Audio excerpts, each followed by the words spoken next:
ਅੱਜ ਅਸੀਂ programme reality check ਦੇ ਵਿੱਚ ਹਾਂ। ਜਿਵੇਂ ਕਿ ਅਸੀਂ ਇਹ ਜਿਹੜੀ ਲੜੀ ਚਲਾ ਰਹੇ ਹਾਂ, ਜਿਹਦੇ ਵਿੱਚ ਡਿਜੀਟਲੀ YouTube, Facebook ਅਤੇ ਹੋਰ ਸੋਸ਼ਲ ਮੀਡੀਆ ਪਲੇਟਫਾਰਮ ਦੇ ਵਿੱਚ ਸਿੱਖਾਂ ਦੇ ਬਾਰੇ, ਜਿਹੜੀ ਸਿੱਖਾਂ ਦੇ ਇਤਿਹਾਸ ਹੈ, ਫਿਲਾਸਫੀ ਹੈ, ਜਿਹੜਾ ਸਿੱਖ ਥਾਟ ਹੈ, ਉਸ ਨੂੰ ਮਿਸਇੰਟਰਪ੍ਰੀਟ ਕੀਤਾ ਜਾ ਰਿਹਾ ਹੈ। ਅਤੇ ਉਸ ਦੀ ਜਿਹੜੀ ਸਾਡੀ ਤੀਜੀ ਲੜੀ ਹੈ, ਤੀਜਾ ਜਿਹੜਾ ਸਾਡਾ ਉਹਦਾ ਲੜੀ ਦਾ ਭਾਗ ਹੈ, ਅੱਜ ਅਸੀਂ ਲੈ ਕੇ ਹਾਜ਼ਰ ਹਾਂ। ਉਹਦੇ ਵਿੱਚ ਅਸੀਂ ਕਈ ਟੌਪਿਕਸ ਦੇ ਬਾਰੇ ਗੱਲ ਕਰਾਂਗੇ ਜਿਸ ਨੂੰ ਅਕਸਰ ਦੇਖਿਆ ਜਾਂਦਾ ਸੋਸ਼ਲ ਮੀਡੀਆ ਰਾਹੀਂ ਲੋਕ ਮਿਸਇੰਟਰਪ੍ਰੀਟ ਕਰ ਰਹੇ ਨੇ ਅਤੇ ਉਹਨੂੰ ਇੱਕ ਅਲੱਗ ਰੰਗ ਦੇਣ ਦੀ ਕੋਸ਼ਿਸ਼ ਕਰ ਰਹੇ ਨੇ, ਸਨਾਤਨਾਈਜ਼ ਕਰ ਰਹੇ ਨੇ ਸਿੱਖਾਂ ਨੂੰ। ਅਤੇ ਉਹਨਾਂ ਮੁੱਦਿਆਂ ਬਾਰੇ ਅੱਜ ਅਸੀਂ ਗੱਲਬਾਤ ਕਰਾਂਗੇ ਪ੍ਰੋਫੈਸਰ ਦਿਲਗੀਰ ਨਾਲ। ਅੱਜ ਸਾਡੇ ਨਾਲ ਸਟੂਡੀਓ ਵਿੱਚ ਮੌਜੂਦ ਨੇ, ਔਰ ਉਹਨਾਂ ਦਾ ਅਸੀਂ ਸਵਾਗਤ ਕਰਦੇ ਹਾਂ। ਵੀਰ ਜੀ, ਵਾਹਿਗੁਰੂ ਜੀ ਕਾ ਖਾਲਸਾ, ਵਾਹਿਗੁਰੂ ਜੀ ਕੀ ਫਤਿਹ। ਸਵਾਗਤ ਹੈ ਤੁਹਾਡਾ। Thank you sir. Dilgir Sahib, ਹੁਣ ਜਿਹੜਾ ਅਸੀਂ ਸਵਾਲ ਲੈ ਕੇ ਆਏ ਹਾਂ, ਜਿਹੜਾ ਉਹ ਬੜਾ ਹੀ ਹਾਸੋਹੀਣੀ ਹੈ ਵੈਸੇ ਤਾਂ, ਬਟ ਸਟਿਲ ਕਿਉਂਕਿ ਸਾਡੇ ਕਈ ਜਿਹੜੇ ਵਿਊਅਰਸ ਨੇ ਜਾਂ ਜਿਹੜੇ ਨੌਨ ਸਿੱਖ ਵਿਊਅਰਸ ਨੇ ਉਹਨਾਂ ਦੇ ਲਈ, ਜਾਂ ਜਿਹੜੇ ਕਈ ਸਾਡੇ ਸਿੱਖ ਵੀ ਹੈਗੇ ਉਹਨਾਂ ਨੂੰ ਵੀ ਕਈ ਕਨਫਿਊਜ਼ਨ ਨਾ ਹੋ ਗਈ, ਅਤੇ ਤਾਂ ਕਰਕੇ ਅਸੀਂ ਇਹ ਮੁੱਦੇ ਲਿੱਤੇ ਨੇ। ਸਾਡਾ ਇਸ ਪ੍ਰੋਗਰਾਮ ਕਰਨ ਦਾ ਕਿਸੇ ਸੈਕਟ, ਕਿਸੇ ਧਰਮ, ਕਿਸੇ ਵਿਸ਼ੇਸ਼ ਨੂੰ ਹਰਟ ਪਹੁੰਚਾਉਣਾ ਨਹੀਂ ਹੈ, ਨਾ ਕਿਸੇ ਨੂੰ ਨੀਵਾਂ ਦਿਖਾਉਣਾ ਹੈ। ਸਾਡਾ ਬਸ ਇਹ ਹੈਗਾ ਕਿ ਜੋ ਸਿੱਖੀ ਦੀ ਰੋਸ਼ਨੀ ਦੇ ਵਿੱਚ ਸਿੱਖੀ ਦੇ ਸਿਧਾਂਤ ਹੈ ਉਸ ਨੂੰ ਸਹੀ ਤਰੀਕੇ ਦੇ ਨਾਲ ਅਸੀਂ ਪੇਸ਼ ਕਰ ਦਈਏ, ਤਾਂ ਕਿ ਸਾਡੇ ਸਿੱਖ ਵਿਚਾਰਧਾਰਾ ਨੂੰ ਕੋਈ ਅਲੱਗ ਰੰਗ ਦੇ ਕੇ, ਅਲੱਗ ਥਾਟ ਦੇ ਕੇ ਉਸ ਨੂੰ ਮਿਸਇੰਟਰਪ੍ਰੀਟ ਕਰਕੇ ਕਿਸੇ ਨੂੰ ਗੁੰਮਰਾਹ ਨਾ ਕਰੇ, ਕਿਸੇ ਵੀ ਵਿਚਾਰਧਾਰਾ। ਅਤੇ ਬਸ ਅਸੀਂ this is an effort to put the facts into the straight. So Dilgir Sahib, ਇਹ ਕਿਹਾ ਜਾਂਦਾ ਹੈ ਓਮਕਾਰ ਜਾਂ ਓਮਕਾਰਾ ਅਤੇ ਇੱਕ ਓਮਕਾਰ ਇੱਕੋ ਹੀ ਗੱਲ ਹੈ। ਓਮਕਾਰਾ ਹੀ ਫਰਦਰ ਅੱਗੇ ਜਾ ਕੇ ਇੱਕ ਓਮਕਾਰ ਬਣਿਆ, ਕਿਉਂਕਿ ਪੰਜਾਬ ਦੇ ਵਿੱਚ ਜਿਹੜੇ ਤਾਂਤਰਿਕ ਸੀਗੇ ਜਾਂ ਜਿਹੜੇ ਤਾਂਤਰਿਕ ਸਮਾਜ ਸੀਗਾ, ਉਹਨਾਂ ਨੇ ਉਹ ਜਦੋਂ ਸਮਾਧੀ ਲਾਉਂਦੇ ਸੀ ਉਹ ਅੰਗ ਬੋਲਦੇ ਸੀ, ਤਾਂ ਕਰਕੇ ਫਰਦਰ ਜਾ ਕੇ ਫਿਰ ਗੁਰੂ ਸਾਹਿਬਾਂ ਨੇ ਵੀ ਇਸ ਨੂੰ ਓਂਗ ਪ੍ਰੋਨਾਊਂਸ ਕੀਤਾ। ਸਿਰਫ ਪ੍ਰੋਨਾਂਸੀਏਸ਼ਨ ਦਾ ਹੈਗਾ, ਮਤਲਬ ਤੇ ਮੀਨਿੰਗ ਇੱਕੋ ਹੈ। ਗੁਰਬਾਣੀ ਦੀ ਰੋਸ਼ਨੀ 'ਚ ਸਾਨੂੰ ਦੱਸੋ ਹੈ ਕਿੰਨੀ ਕੁ ਗੱਲ ਵਿੱਚ ਵਜਨ ਹੈ ਜਾਂ ਕਿੰਨੀ ਕੁ ਗੱਲ ਵਾਜਿਬ ਹੈ? ਦੇਖੋ, ਸਭ ਤੋਂ ਪਹਿਲਾਂ ਤਾਂ ਓਮ ਹੈ। ਓਮ ਨੂੰ ਤੁਸੀਂ ਸੰਸਕ੍ਰਿਤ ਦੀਆਂ ਡਿਕਸ਼ਨਰੀਆਂ ਵਿੱਚੋਂ ਵੇਖੋ ਤੇ ਉਹਦਾ ਅਰਥ ਕੀ ਹੈ? ਵਿਸ਼ਨੂੰ, ਬ੍ਰਹਮਾ ਤੇ ਮਹੇਸ਼ ਦਾ ਇੱਕ ਇੱਕ ਲਫ਼ਜ਼ ਕਰਕੇ ਓਮ ਬਣਾਇਆ ਉਹਨਾਂ ਨੇ। ਠੀਕ ਹੈ। ਐਕਚੁਅਲੀ ਪ੍ਰੋਨਾਂਸੀਏਸ਼ਨ ਦਾ ਓਮ ਸੀਗਾ ਤੇ ਬਾਅਦ 'ਚ ਓਮ ਬਣ ਗਿਆ, ਉਹਨੂੰ ਜੋੜ ਦਿੱਤਾ ਗਿਆ ਜਦੋਂ। ਠੀਕ ਹੈ। ਹੁਣ ਓਮ ਬ੍ਰਹਮਾ, ਵਿਸ਼ਨੂੰ ਤੇ ਮਹੇਸ਼ ਟ੍ਰਿਨਿਟੀ ਦਾ ਸਿੰਬਲ ਹੈ। ਠੀਕ। ਜਿੱਥੇ ਕਿਤੇ ਤੁਹਾਨੂੰ ਸੰਸਕ੍ਰਿਤ 'ਚ ਓਮ ਲਿਖਿਆ ਹੈਗਾ, ਇਹਦਾ ਮਤਲਬ ਹੋਏਗਾ ਬਈ ਟ੍ਰਿਨਿਟੀ ਆਫ ਬ੍ਰਹਮਨਿਜ਼ਮ, ਟ੍ਰਿਨਿਟੀ ਆਫ ਸੌਖੇ ਲਫ਼ਜ਼ ਕਹਿੰਦੇ ਹਿੰਦੂਇਜ਼ਮ। ਮਤਲਬ ਬ੍ਰਹਮਾ, ਵਿਸ਼ਨੂੰ, ਮਹੇਸ਼ ਮੀਨਸ ਓਮ ਦਾ ਸਿੰਬਲ ਫਾਰਮ, ਤਿੰਨਾਂ ਦਾ। ਠੀਕ ਹੈ। ਜਿੱਦਾਂ ਟ੍ਰਿਨਿਟੀ ਕ੍ਰਿਸਚੀਅਨਟੀ 'ਚ ਵੀ ਹੈਗੀ ਹੈ, ਇਸ ਤਰ੍ਹਾਂ ਹਿੰਦੂਇਜ਼ਮ ਵਿੱਚ ਵੀ, ਪ੍ਰੈਜ਼ੈਂਟ ਹਿੰਦੂਇਜ਼ਮ ਜਿਸ ਨੂੰ ਸ਼ੰਕਰਾਚਾਰਿਆ ਨੇ ਕ੍ਰੀਏਟ ਕੀਤਾ ਹੈ। There was no Hinduism before Shankaracharya. 8th century ਤੋਂ ਪਹਿਲਾਂ ਕੋਈ ਕੌਨਸੈਪਟ ਨਹੀਂ ਸੀ। ਵੈਸ਼ਨਵ ਸੀਗੇ, ਸ਼ੈਵ ਸੀ, ਦੇਵੀ ਕਲਟ ਸੀ, ਸੂਰਜ ਦੀ ਕਲਟ ਸੀ, 4 ਕਲਟ ਚਲਦੀਆਂ ਸਨ। ਅਗਨੀ ਕਲਟ ਜਿਹਨੂੰ ਅਸੀਂ ਕਹਿੰਦੇ। ਹਾਂਜੀ। ਤੋ ਜਿਹੜਾ 3 ਜਣਿਆਂ ਦਾ ਸੀਗਾ ਨਾ, ਇਹਦਾ ਕਾਨਸੈਪਟ ਜਿਹੜਾ ਕ੍ਰੀਏਟ ਕੀਤਾ ਗਿਆ ਵੀ ਇਹ ਹੈ ਸਾਰਾ ਪਰਮਾਤਮਾ ਨੂੰ ਮਿਕਸ ਕਰ ਦਿੱਤਾ ਗਿਆ। ਜਿੱਦਾਂ ਆਮ ਤੌਰ 'ਤੇ ਤੁਸੀਂ ਇੱਕ ਸੌਖੀ ਐਗਜ਼ਾਮਪਲ ਦਿਆਂ ਵੀ ਇੱਕ ਬੰਦਾ ਜਿਹੜਾ ਵਿਸ਼ਨੂੰ ਦਾ ਪੂਜਕ ਹੈ, ਵੈਸ਼ਨੂ ਹੈ, ਉਹ ਆਪਣੇ ਘਰ 'ਚ ਵਿਸ਼ਨੂੰ ਦੀ ਮੂਰਤੀ ਲੈ ਆਉਂਦਾ 100 ਰੁਪਈਏ ਦੀ, ਕਹਿੰਦਾ ਚੱਲ ਇੱਕ ਸ਼ਿਵ ਜੀ ਦੀ ਵੀ ਲਾ ਦਿਓ ਨਾਲ, ਇੱਕ ਦੁਰਗਾ ਦੀ ਵੀ ਲਾ ਦਿਓ, ਇੱਕ ਅਗਨੀ ਪੂਜਕ ਦੀ ਜਾਂ ਸੂਰਜ ਦੀ ਵੀ ਲਾ ਦਿਓ। ਇਸ ਤਰ੍ਹਾਂ ਉਹਨਾਂ ਨੇ ਸਾਰਾ ਕੰਬੀਨੇਸ਼ਨ ਕਰਤਾ ਵੀ ਚਲ ਠੀਕ ਹੈ। ਔਰ ਕੀਤਾ ਪੁਜਾਰੀਆਂ ਨੇ ਇਸ ਕਰਕੇ ਸੀਗਾ ਵੀ ਇਹਦੇ 'ਚ ਉਹਨਾਂ ਦੀ ਰੋਜ਼ੀ ਬਣੇਗੀ। ਵੈਸ਼ਨੂ ਵੀ ਉਹਨਾਂ ਦੇ ਮੰਦਿਰ 'ਚ ਆਉਣਗੇ, ਸ਼ੈਵ ਵੀ ਆਉਣਗੇ, ਅਗਨੀ ਪੂਜਕ ਵੀ ਆਉਣਗੇ, ਦੇਵੀ ਪੂਜਕ ਵੀ ਆਉਣਗੇ। ਇਹ ਤੋਂ ਬਣਿਆ। ਖੈਰ, ਜਿਵੇਂ ਮਾਲ ਦੇ ਵਿੱਚ ਹੁੰਦਾ ਕਿ ਸਾਰੇ ਦੁਕਾਨਦਾਰ ਇੱਕੋ ਜਗ੍ਹਾ ਤੇ ਆ ਜਾਣਗੇ ਤੇ ਦਿੱਕਤ ਨਹੀਂ ਹੋਏਗੀ, ਸਾਰੇ ਇੱਕੋ ਜਗ੍ਹਾ ਸਾਰਾ ਟ੍ਰੈਫਿਕ ਆ ਜਾਏਗਾ, ਸਾਰਿਆਂ ਨੂੰ ਕਮਾਈ ਹੋ ਜਾਏਗੀ। ਬੜੀ ਸੋਹਣੀ ਕਮਰਸ਼ੀਅਲ ਅਪਰੋਚ ਸੀ ਪੁਜਾਰੀਆਂ ਦੀ, ਬ੍ਰਾਹਮਣ ਦੀ। ਹਿੰਦੂ ਦੀ ਨਹੀਂ, ਹਿੰਦੂ ਤਾਂ ਲਫ਼ਜ਼ ਹੀ ਬਾਤ ਹੈ। ਸੋ ਬ੍ਰਾਹਮਣਾਂ ਨੇ ਇਹ ਬੜਾ ਵਧੀਆ ਜਿਹੜਾ ਹੈ ਇੱਕ ਸਿਸਟਮ ਐਸਟੈਬਲਿਸ਼ ਕਰ ਲਿਆ, ਜਿਹਦੇ 'ਚ ਉਹਦੇ 'ਚ ਕਮਰਸ਼ਲੀ ਉਹ ਬੈਨੀਫਿਟ ਉਹਨਾਂ ਨੂੰ ਮਿਲਣ ਲੱਗ ਪਿਆ। ਹੁਣ ਸਵਾਲ ਆਉਂਦਾ ਓਂਕਾਰ। ਇਹਨਾਂ ਨੇ ਕਿਹਾ ਵੀ ਉਹ ੰਗਾ ਜਿਹੜਾ ਹੈ ਨਾ, ਅਸੀਂ ਓਂਕਾਰ ਬੋਲਦੇ ਹਾਂ, ੰਗਾ ਨਾਲ ਬੋਲਦੇ ਹਾਂ, ਕ ਖ ਗ ਕ ਕ ਵਰਗ ਦਾ ਆਖਰੀ ਅੱਖਰ ਜਿਹੜਾ ਹੈ ਓਂਕਾਰ, ਕਹਿੰਦੇ ੰਗਾ ਜਿਹੜਾ ਨਾ ਮ ਬਣ ਜਾਂਦਾ, ਓਮ ਬਣ ਜਾਂਦਾ। ਬਿਲਕੁਲ ਨਹੀਂ ਹੈ, ਕਿਉਂਕਿ ਗੁਰਬਾਣੀ ਵਿੱਚ ਜੇਕਰ ਕਹੋ ਵੀ ਬਣ ਜਾਂਦਾ ਹੈ ਤਾਂ ਗੁਰਬਾਣੀ 'ਚ ੰਗਾ ਲਫ਼ਜ਼ ਕਈ ਥਾਂ 'ਤੇ ਵਰਤਿਆ, ਇੱਕ ਥਾਂ ਨਹੀਂ, ਕਈ ਥਾਂ 'ਤੇ ੰਗਾ ਲਫ਼ਜ਼ ਵਰਤਿਆ। ਫਿਰ ਉਹ ਮਾਈ ਕਰ ਦਿੰਦੇ, ਲਫ਼ਜ਼ ਮਮਾ ਹੀ ਕਰ ਦਿੰਦੇ ਉਹਦੀ ਥਾਂ 'ਤੇ ਸਾਰਾ। ਸੋ ਉਹ ਓਂਕਾਰ, ਓਮ ਦਾ ਓਂਕਾਰ ਨਹੀਂ ਬਣਿਆ, ਓਂਕਾਰ ਤੋਂ ਓਂਕਾਰ ਨਹੀਂ ਬਣਿਆ। ਫਿਰ ਦੇਖੋ, ਇੱਕ ਓਂਕਾਰ ਹੈ, ਸਾਡੇ ਓਂਕਾਰ ਨਹੀਂ ਇਕੱਲਾ, ਇੱਕ ਓਂਕਾਰ ਹੈ। ਇਹਦੇ 'ਚ ਤਿੰਨ ਲਫ਼ਜ਼ ਨੇ ਸ਼ਾਮਿਲ। ਇਹ 'ਚ ਇੱਕ ਲਫ਼ਜ਼ ਜਾਂ ਦੋ ਲਫ਼ਜ਼ ਨਹੀਂ, ਨਾ ਹੀ ਇੱਕ ਇਕੱਠਾ ਲਫ਼ਜ਼ ਹੈ, ਇਕੱਠਾ ਹੀ ਹੈ, ਪਰ ਇਹਦੇ ਤਿੰਨ ਅੱਗੋਂ ਅਸੀਂ ਸੰਧੀ ਛੇਦ ਕਰੀਏ ਤੇ ਤਿੰਨ ਬਣ ਜਾਂਦੇ। ਇੱਕ ਜਿਹੜਾ ਉਹ ਅਕਾਲ ਪੁਰਖ ਵਾਸਤੇ ਹੈ, ਮੋਨੋਥੀਜ਼ਮ ਹੈ, ਪਰਮਾਤਮਾ ਇੱਕ ਹੈ, ਤੌਹੀਦ ਦੀ ਗੱਲ ਹੈ। ਇਸਲਾਮ ਵਿੱਚ ਵੀ ਹੈ ਔਰ ਸਿੱਖੀਜ਼ਮ 'ਚ ਵੀ ਹੈ। ਸਿਰਫ ਦੁਨੀਆ ਦੇ ਦੋ ਧਰਮਾਂ ਵਿੱਚ ਤੌਹੀਦ ਹੈ। ਕ੍ਰਿਸਚੀਅਨਟੀ 'ਚ ਵੱਖਰੀ ਕਿਸਮ ਦੀ ਤੌਹੀਦ ਹੈ, ਜੂਡਾਇਜ਼ਮ 'ਚ ਵੱਖਰੀ ਕਿਸਮ ਦੀ ਤੌਹੀਦ ਹੈ। ਸਿੱਖੀਜ਼ਮ ਤੇ ਇਸਲਾਮ ਵਿੱਚ ਤੌਹੀਦ ਜਿਹੜੀ ਸਾਂਝ ਕਰਨੀ ਹੋਵੇ ਤਾਂ ਇਹ ਜਿਹੜਾ ਵੈਸ਼ਨਵਿਜ਼ਮ ਤੇ ਸ਼ੈਵਿਜ਼ਮ ਨਾਲੋਂ ਮੁਹੰਮਡਨਿਜ਼ਮ ਜਿਹੜਾ ਸਿੱਖਾਂ ਦੀ ਸਾਂਝ ਬਣ ਜਾਂਦੀ ਹੈ। ਸੋ ਇੱਕ ਓਮਕਾਰ, ਇਹਦੇ 'ਚ ਦੋ ਲਫ਼ਜ਼ ਹੈ, ਇੱਕ ਓਮ ਉੱਤੇ ਜਿਹੜੀ ਪਾਈ ਹੈ ਉਹ ਕਾਰ। ਉਹਨੂੰ ਕਈਆਂ ਨੇ ਕਾਰ ਨੂੰ ਵਾਰ-ਵਾਰ ਦੇ ਮੀਨਿੰਗ 'ਚ ਲਿਆ, ਵਾਰ-ਵਾਰ ਉਹ, ਪਰ ਨਹੀਂ, ਉਹ ਇੱਕ ਸਿੰਬਲ ਹੈ ਉਹਦੀ ਕ੍ਰੀਏਸ਼ਨ ਦਾ। ਇੱਕ ਪਰਮਾਤਮਾ ਔਰ ਉਹ ਉਸ ਦੀ ਕ੍ਰੀਏਸ਼ਨ, ਇੱਕੋ ਪਰਮਾਤਮਾ ਕ੍ਰੀਏਸ਼ਨ। ਜਦੋਂ ਇੱਕ ਓਂਕਾਰ ਦੀ ਗੱਲ ਕਰਾਂਗੇ, ਪਰਮਾਤਮਾ ਆਪਣੀ ਕ੍ਰੀਏਸ਼ਨ ਨਾਲ, ਉਹ ਆਪਣੀ ਜਿਹੜੀ ਉਹਨੇ ਕੁਦਰਤ, ਉਹਦੀ ਆਪਣੀ ਨੈਚੁਰਲ ਪਾਵਰ ਹੈ, ਜਿਹੜੀ ਉਹਦੀ ਕ੍ਰੀਏਟਿਵ ਪਾਵਰ ਹੈ, ਉਹਦੇ ਨਾਲ। ਸੋ ਇੱਕ ਓਂਕਾਰ ਇਹ ਚੀਜ਼ ਹੈ। ਬਾਕੀ ਓਮ ਦਾ ਤੇ ਇੱਕ ਓਂਕਾਰ ਦਾ ਆਪਸ 'ਚ ਕੋਈ ਸੰਬੰਧ ਨਹੀਂ ਬਣਦਾ। ਸਿੱਖੀਜ਼ਮ ਇਸ ਟ੍ਰਿਨਿਟੀ ਨੂੰ ਛੱਡੋ, ਕਿਸੇ ਇੱਕ ਨੂੰ ਵੀ ਇਹਨਾਂ 'ਚੋਂ ਨਹੀਂ ਮੰਨਦਾ। ਮੈਂ ਇਸ ਨੂੰ ਦੇਖਿਆ ਵੀ ਤਿੰਨ ਚੀਜ਼ਾਂ ਥਾਈਆਂ। ਅਗਨੀ ਪੂਜਕ ਇਹਦੇ 'ਚੋਂ ਗਾਇਬ ਨੇ, ਉਹ ਜਿਹੜੀ ਅਗਨੀ ਕਲਟ ਹੈ ਉਹ ਗਾਇਬ ਹੈ ਓਮ ਵਿੱਚੋਂ। ਸੋ ਇਹ ਵੀ ਕੰਪਲੀਟ ਨਹੀਂ ਹੈ। ਤੋ ਇਹ ਤਿੰਨ ਜਿਹਨਾਂ ਸ਼ੰਕਰਾਚਾਰਿਆ ਨੇ ਜਾਂ ਉਹਨਾਂ ਨੇ ਕੀਤਾ, ਇਸ ਨੂੰ ਪ੍ਰਮੋਟ ਕੀਤਾ, ਉਹਨਾਂ ਨੇ ਤਿੰਨਾਂ ਨੂੰ ਪ੍ਰਮੋਟ ਕੀਤਾ, ਚੌਥੀ ਨੂੰ ਛੱਡਿਆ। ਹਾਲਾਂਕਿ ਚੌਥੀ ਕਲਟ ਜਿਹੜੀ ਹੈ ਉਹ ਕਸ਼ਮੀਰ ਤੋਂ ਲੈ ਕੇ ਤੇ ਕੰਨਿਆ ਕੁਮਾਰੀ ਤੱਕ ਉਸ ਦੀ ਬੜੀ ਇੰਪੋਰਟੈਂਸ ਰਹੀ ਹੈ। ਸੋ ਇਹ ਜਿਹੜਾ ਓਮ, ਓਂਕਾਰ, ਇੱਕ ਓਂਕਾਰ, ਤਿੰਨੇ ਇੱਕ ਦੂਜੇ ਨਾਲੋਂ ਅਲੱਗ ਚੀਜ਼ਾਂ ਨੇ। ਹੁਣ ਆਪਾਂ ਥੋੜ੍ਹੀ ਮੋਨੋਥੀਜ਼ਮ ਦੀ ਗੱਲ ਕੀਤੀ ਹੈ, ਇਸਲਾਮ ਦਾ ਵੀ ਜ਼ਿਕਰ ਹੈ, ਆਪਾਂ ਉਹ ਵੀ ਕਈ ਸਾਡੇ ਵਿਊਅਰਸ ਨੂੰ ਕਨਫਿਊਜ਼ਨ ਨਾ ਹੋ ਜਾਏ ਕਿ ਜਿਹੜਾ ਇਸਲਾਮ ਦਾ ਤੌਹੀਦ ਹੈ ਤੇ ਸਿੱਖਾਂ ਦਾ ਤੌਹੀਦ ਹੈ ਉਹ ਸੇਮ ਨਹੀਂ ਹੈ। ਮੈਂ ਉਹਦੀ ਵੀ ਆਪਾਂ ਕਲੈਰਿਟੀ ਥੋੜ੍ਹੀ ਲੈ ਲੈਂਦੇ ਹਾਂ ਦਿਲਗੀਰ ਸਾਹਿਬ ਤੋਂ। ਦਿਲਗੀਰ ਸਾਹਿਬ, ਜਿਸ ਤੱਕ ਮੈਂ ਸਮਝਦਾ ਕਿ ਜਿਹੜਾ ਇਸਲਾਮ ਦਾ ਤੌਹੀਦ ਹੈ, ਇੱਕ ਅੱਲਾ ਦਾ ਕਨਸੈਪਟ ਹੈ, ਉਹ ਹੈਗਾ ਕਿ ਉਹ ਰੱਬ ਸੱਤਵੇਂ ਆਸਮਾਨ 'ਤੇ ਹੈ। ਤੇ ਜਿਹੜਾ ਸਿੱਖਾਂ ਦਾ ਤੌਹੀਦ ਹੈ ਉਹ ਇੱਕ ਅਕਾਲ ਪੁਰਖ ਹੈ, ਉਹ ਕ੍ਰੀਏਟਰ ਹੈ, ਤੇ ਨਾਲ ਉਸ ਕ੍ਰੀਏਟਰ ਨੇ ਕ੍ਰੀਏਸ਼ਨ ਬਣਾਈ ਹੈ, ਤੇ ਉਸ ਕ੍ਰੀਏਸ਼ਨ ਦੇ ਵਿੱਚ ਸਰਗੁਣ ਰੂਪ ਦੇ ਵਿੱਚ ਸ਼ਾਮਿਲ ਹੈ, ਪਰ ਉਹ ਨਿਰਗੁਣ ਰੂਪ ਦੇ ਵਿੱਚ ਵੀ ਹੈ। ਸਿੱਖੀ ਵਿੱਚ ਨਿਰਗੁਣ ਰੂਪ ਵੀ ਹੈ ਤੇ ਸਰਗੁਣ ਰੂਪ ਵੀ ਹੈ। ਉਹ ਇੱਕ ਹੈ ਤੇ ਸਰਵ ਵਿਆਪਕ ਕੁਦਰਤ ਉਹਦੀ ਖੇਡ ਹੈ, ਤੇ ਕੁਦਰਤ ਵਿੱਚ ਵੀ ਹੈਗਾ ਉਹ, ਇਹੀ ਹੈਗਾ। ਤੇ ਇਸਲਾਮ ਦੇ ਵਿੱਚ ਉਹ ਸਿਰਫ ਇਕੱਲਾ ਸੱਤਵੇਂ ਆਸਮਾਨ ਤੇ ਹੈਗਾ। ਦੋ ਫਰਕ ਨੇ ਮੇਜਰ। ਹਾਂਜੀ, ਸਿੱਖੀਜ਼ਮ ਤੇ ਮੁਹੰਮਡਨਿਜ਼ਮ, ਇਸਲਾਮ ਵਿੱਚ ਦੋ ਫਰਕ ਮੇਜਰ ਨੇ। ਜਦੋਂ ਅਸੀਂ ਤੌਹੀਦ ਦੀ ਗੱਲ ਕਰਦੇ ਹਾਂ, ਇਸਲਾਮ ਜਦੋਂ ਤੌਹੀਦ ਦੀ ਗੱਲ ਕਰਦਾ ਹੈ ਤੇ ਅੱਲਾ ਦੇ ਨਾਲ ਨਾਲ ਮੁਹੰਮਦ ਮਸਤ ਹੈ। ਠੀਕ ਹੈ, ਲਾ ਇਲਾਹਾ ਇल्लल्लाह ਮੁਹੰਮਦ ਰਸੂਲ ਅੱਲਾ। ਠੀਕ ਹੈ, ਪੂਜਾ ਸਿਰਫ ਇੱਕ ਅਸੀਂ ਅੱਲਾ ਦੀ ਕਰਨੀ ਹੈ, ਤੇ ਉਹਦਾ ਜਿਹੜਾ ਆਖਰੀ ਪੈਗੰਬਰ, ਉਹਦਾ ਨੁਮਾਇੰਦਾ ਹੈ, ਮੁਰਸ਼ਦ ਹੈ, ਰਸੂਲ ਹੈ, ਉਹ ਮੁਹੰਮਦ ਹੈ।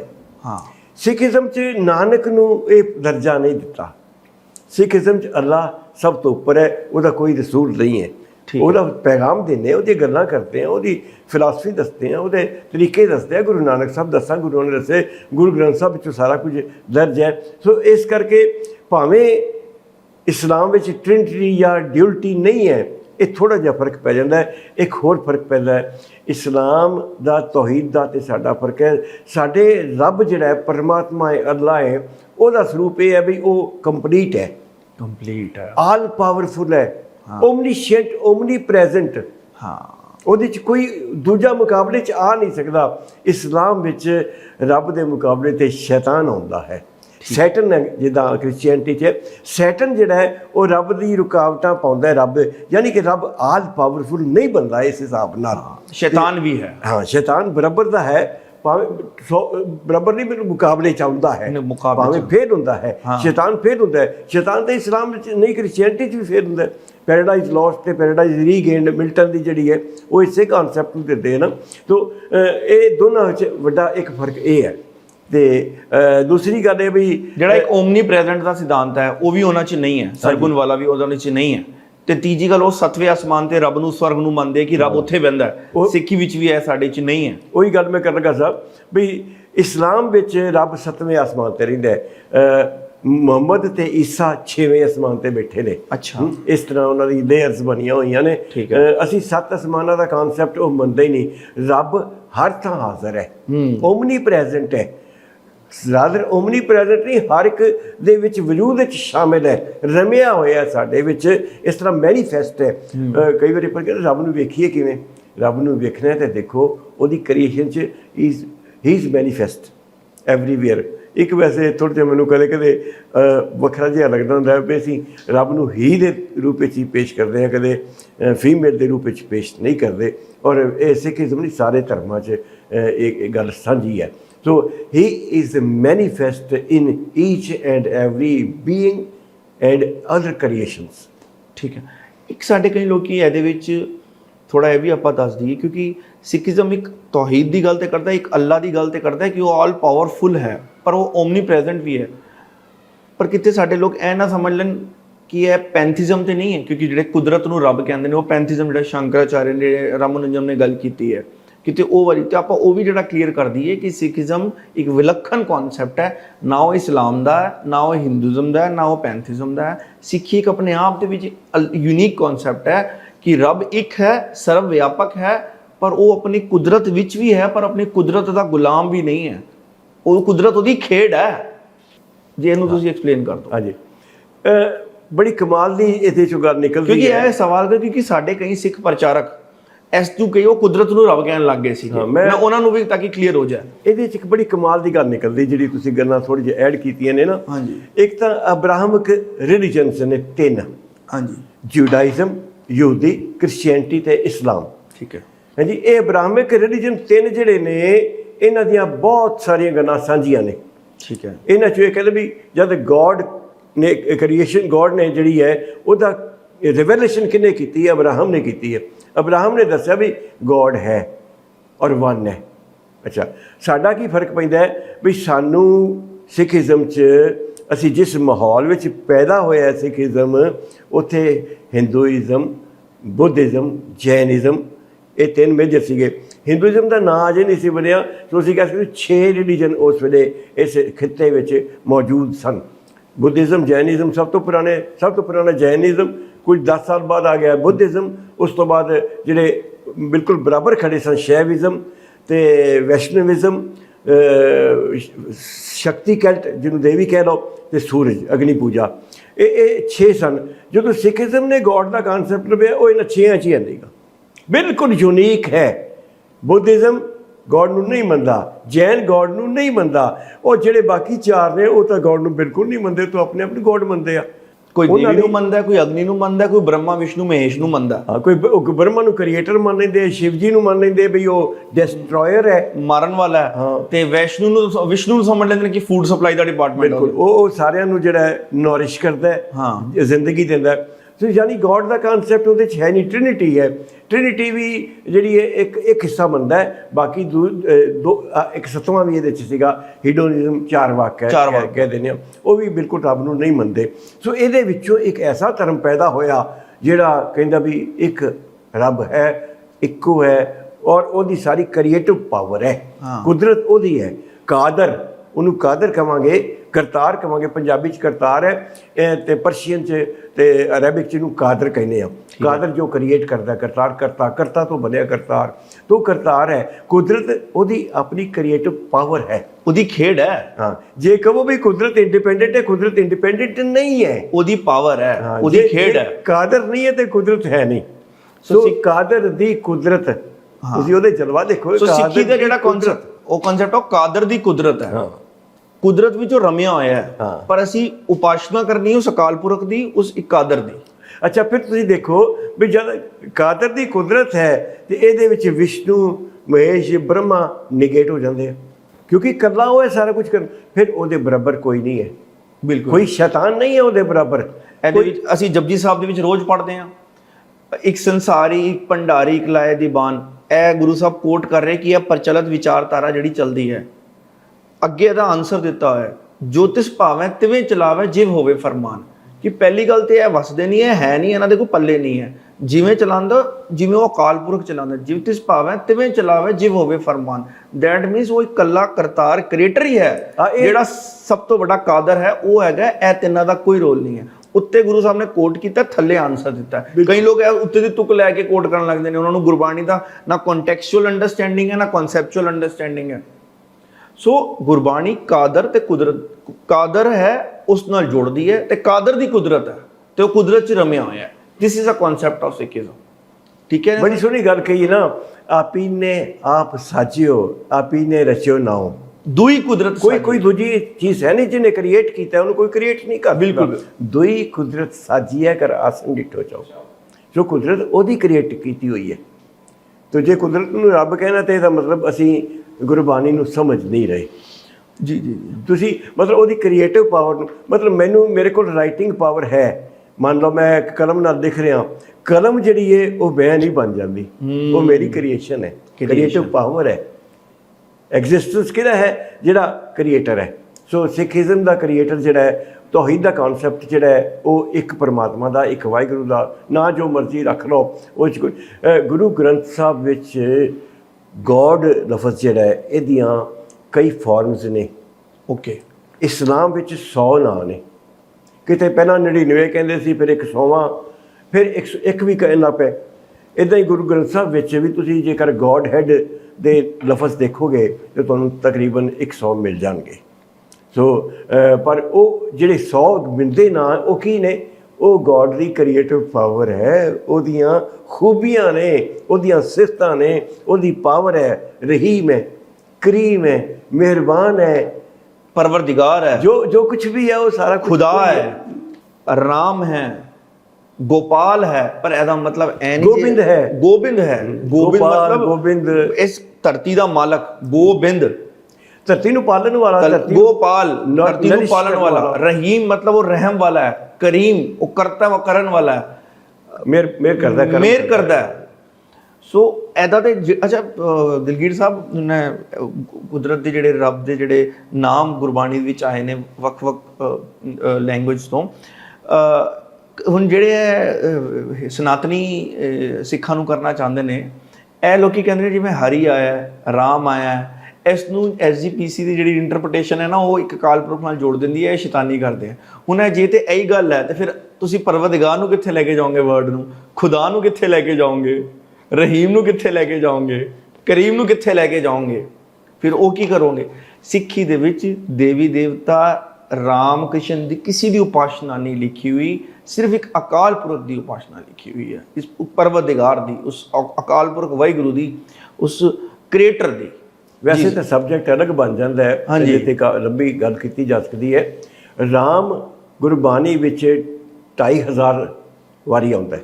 ਹਾਂਜੀ, ਅਕਸਰ ਕੋਟ। ਹਾਂਜੀ, ਹੁਣ 2500 ਵਾਰੀ ਆਉਂਦਾ ਤੇ ਚੋਂ ਅਯੁੱਧਿਆ ਦਾ ਰਾਮ ਜਿਹੜਾ ਹੈ, ਜਿਹੜਾ ਸਾਡੀ ਮਿਥਾਸ ਵਿੱਚ ਆਉਂਦਾ ਹੈ, ਰਾਮਾਇਣ ਦੀ ਕਹਾਣੀ ਹੈ, ਮਿਥਾਸਕ ਰਚਨਾ, ਉਹ ਰਾਮ ਦੀ ਵੀ ਗੱਲ ਹੈ। 2 ਵਾਰੀ 8 ਵਾਰੀ ਉਹਦਾ ਜ਼ਿਕਰ ਆਉਂਦਾ ਹੈ। ਅੱਛਾ, 8 ਵਾਰੀ ਉਹਦਾ ਜ਼ਿਕਰ ਆਉਂਦਾ ਹੈ ਤੇ 2500 ਵਾਰ ਉਸ ਜੋ ਰਮਿਆ ਹੋਇਆ ਕੁਦਰਤ ਵਿੱਚ ਹੈ, ਯਾਨੀ ਪਰਮਾਤਮਾ ਦੇ ਐਟਰੀਬਿਊਟ ਨੇ।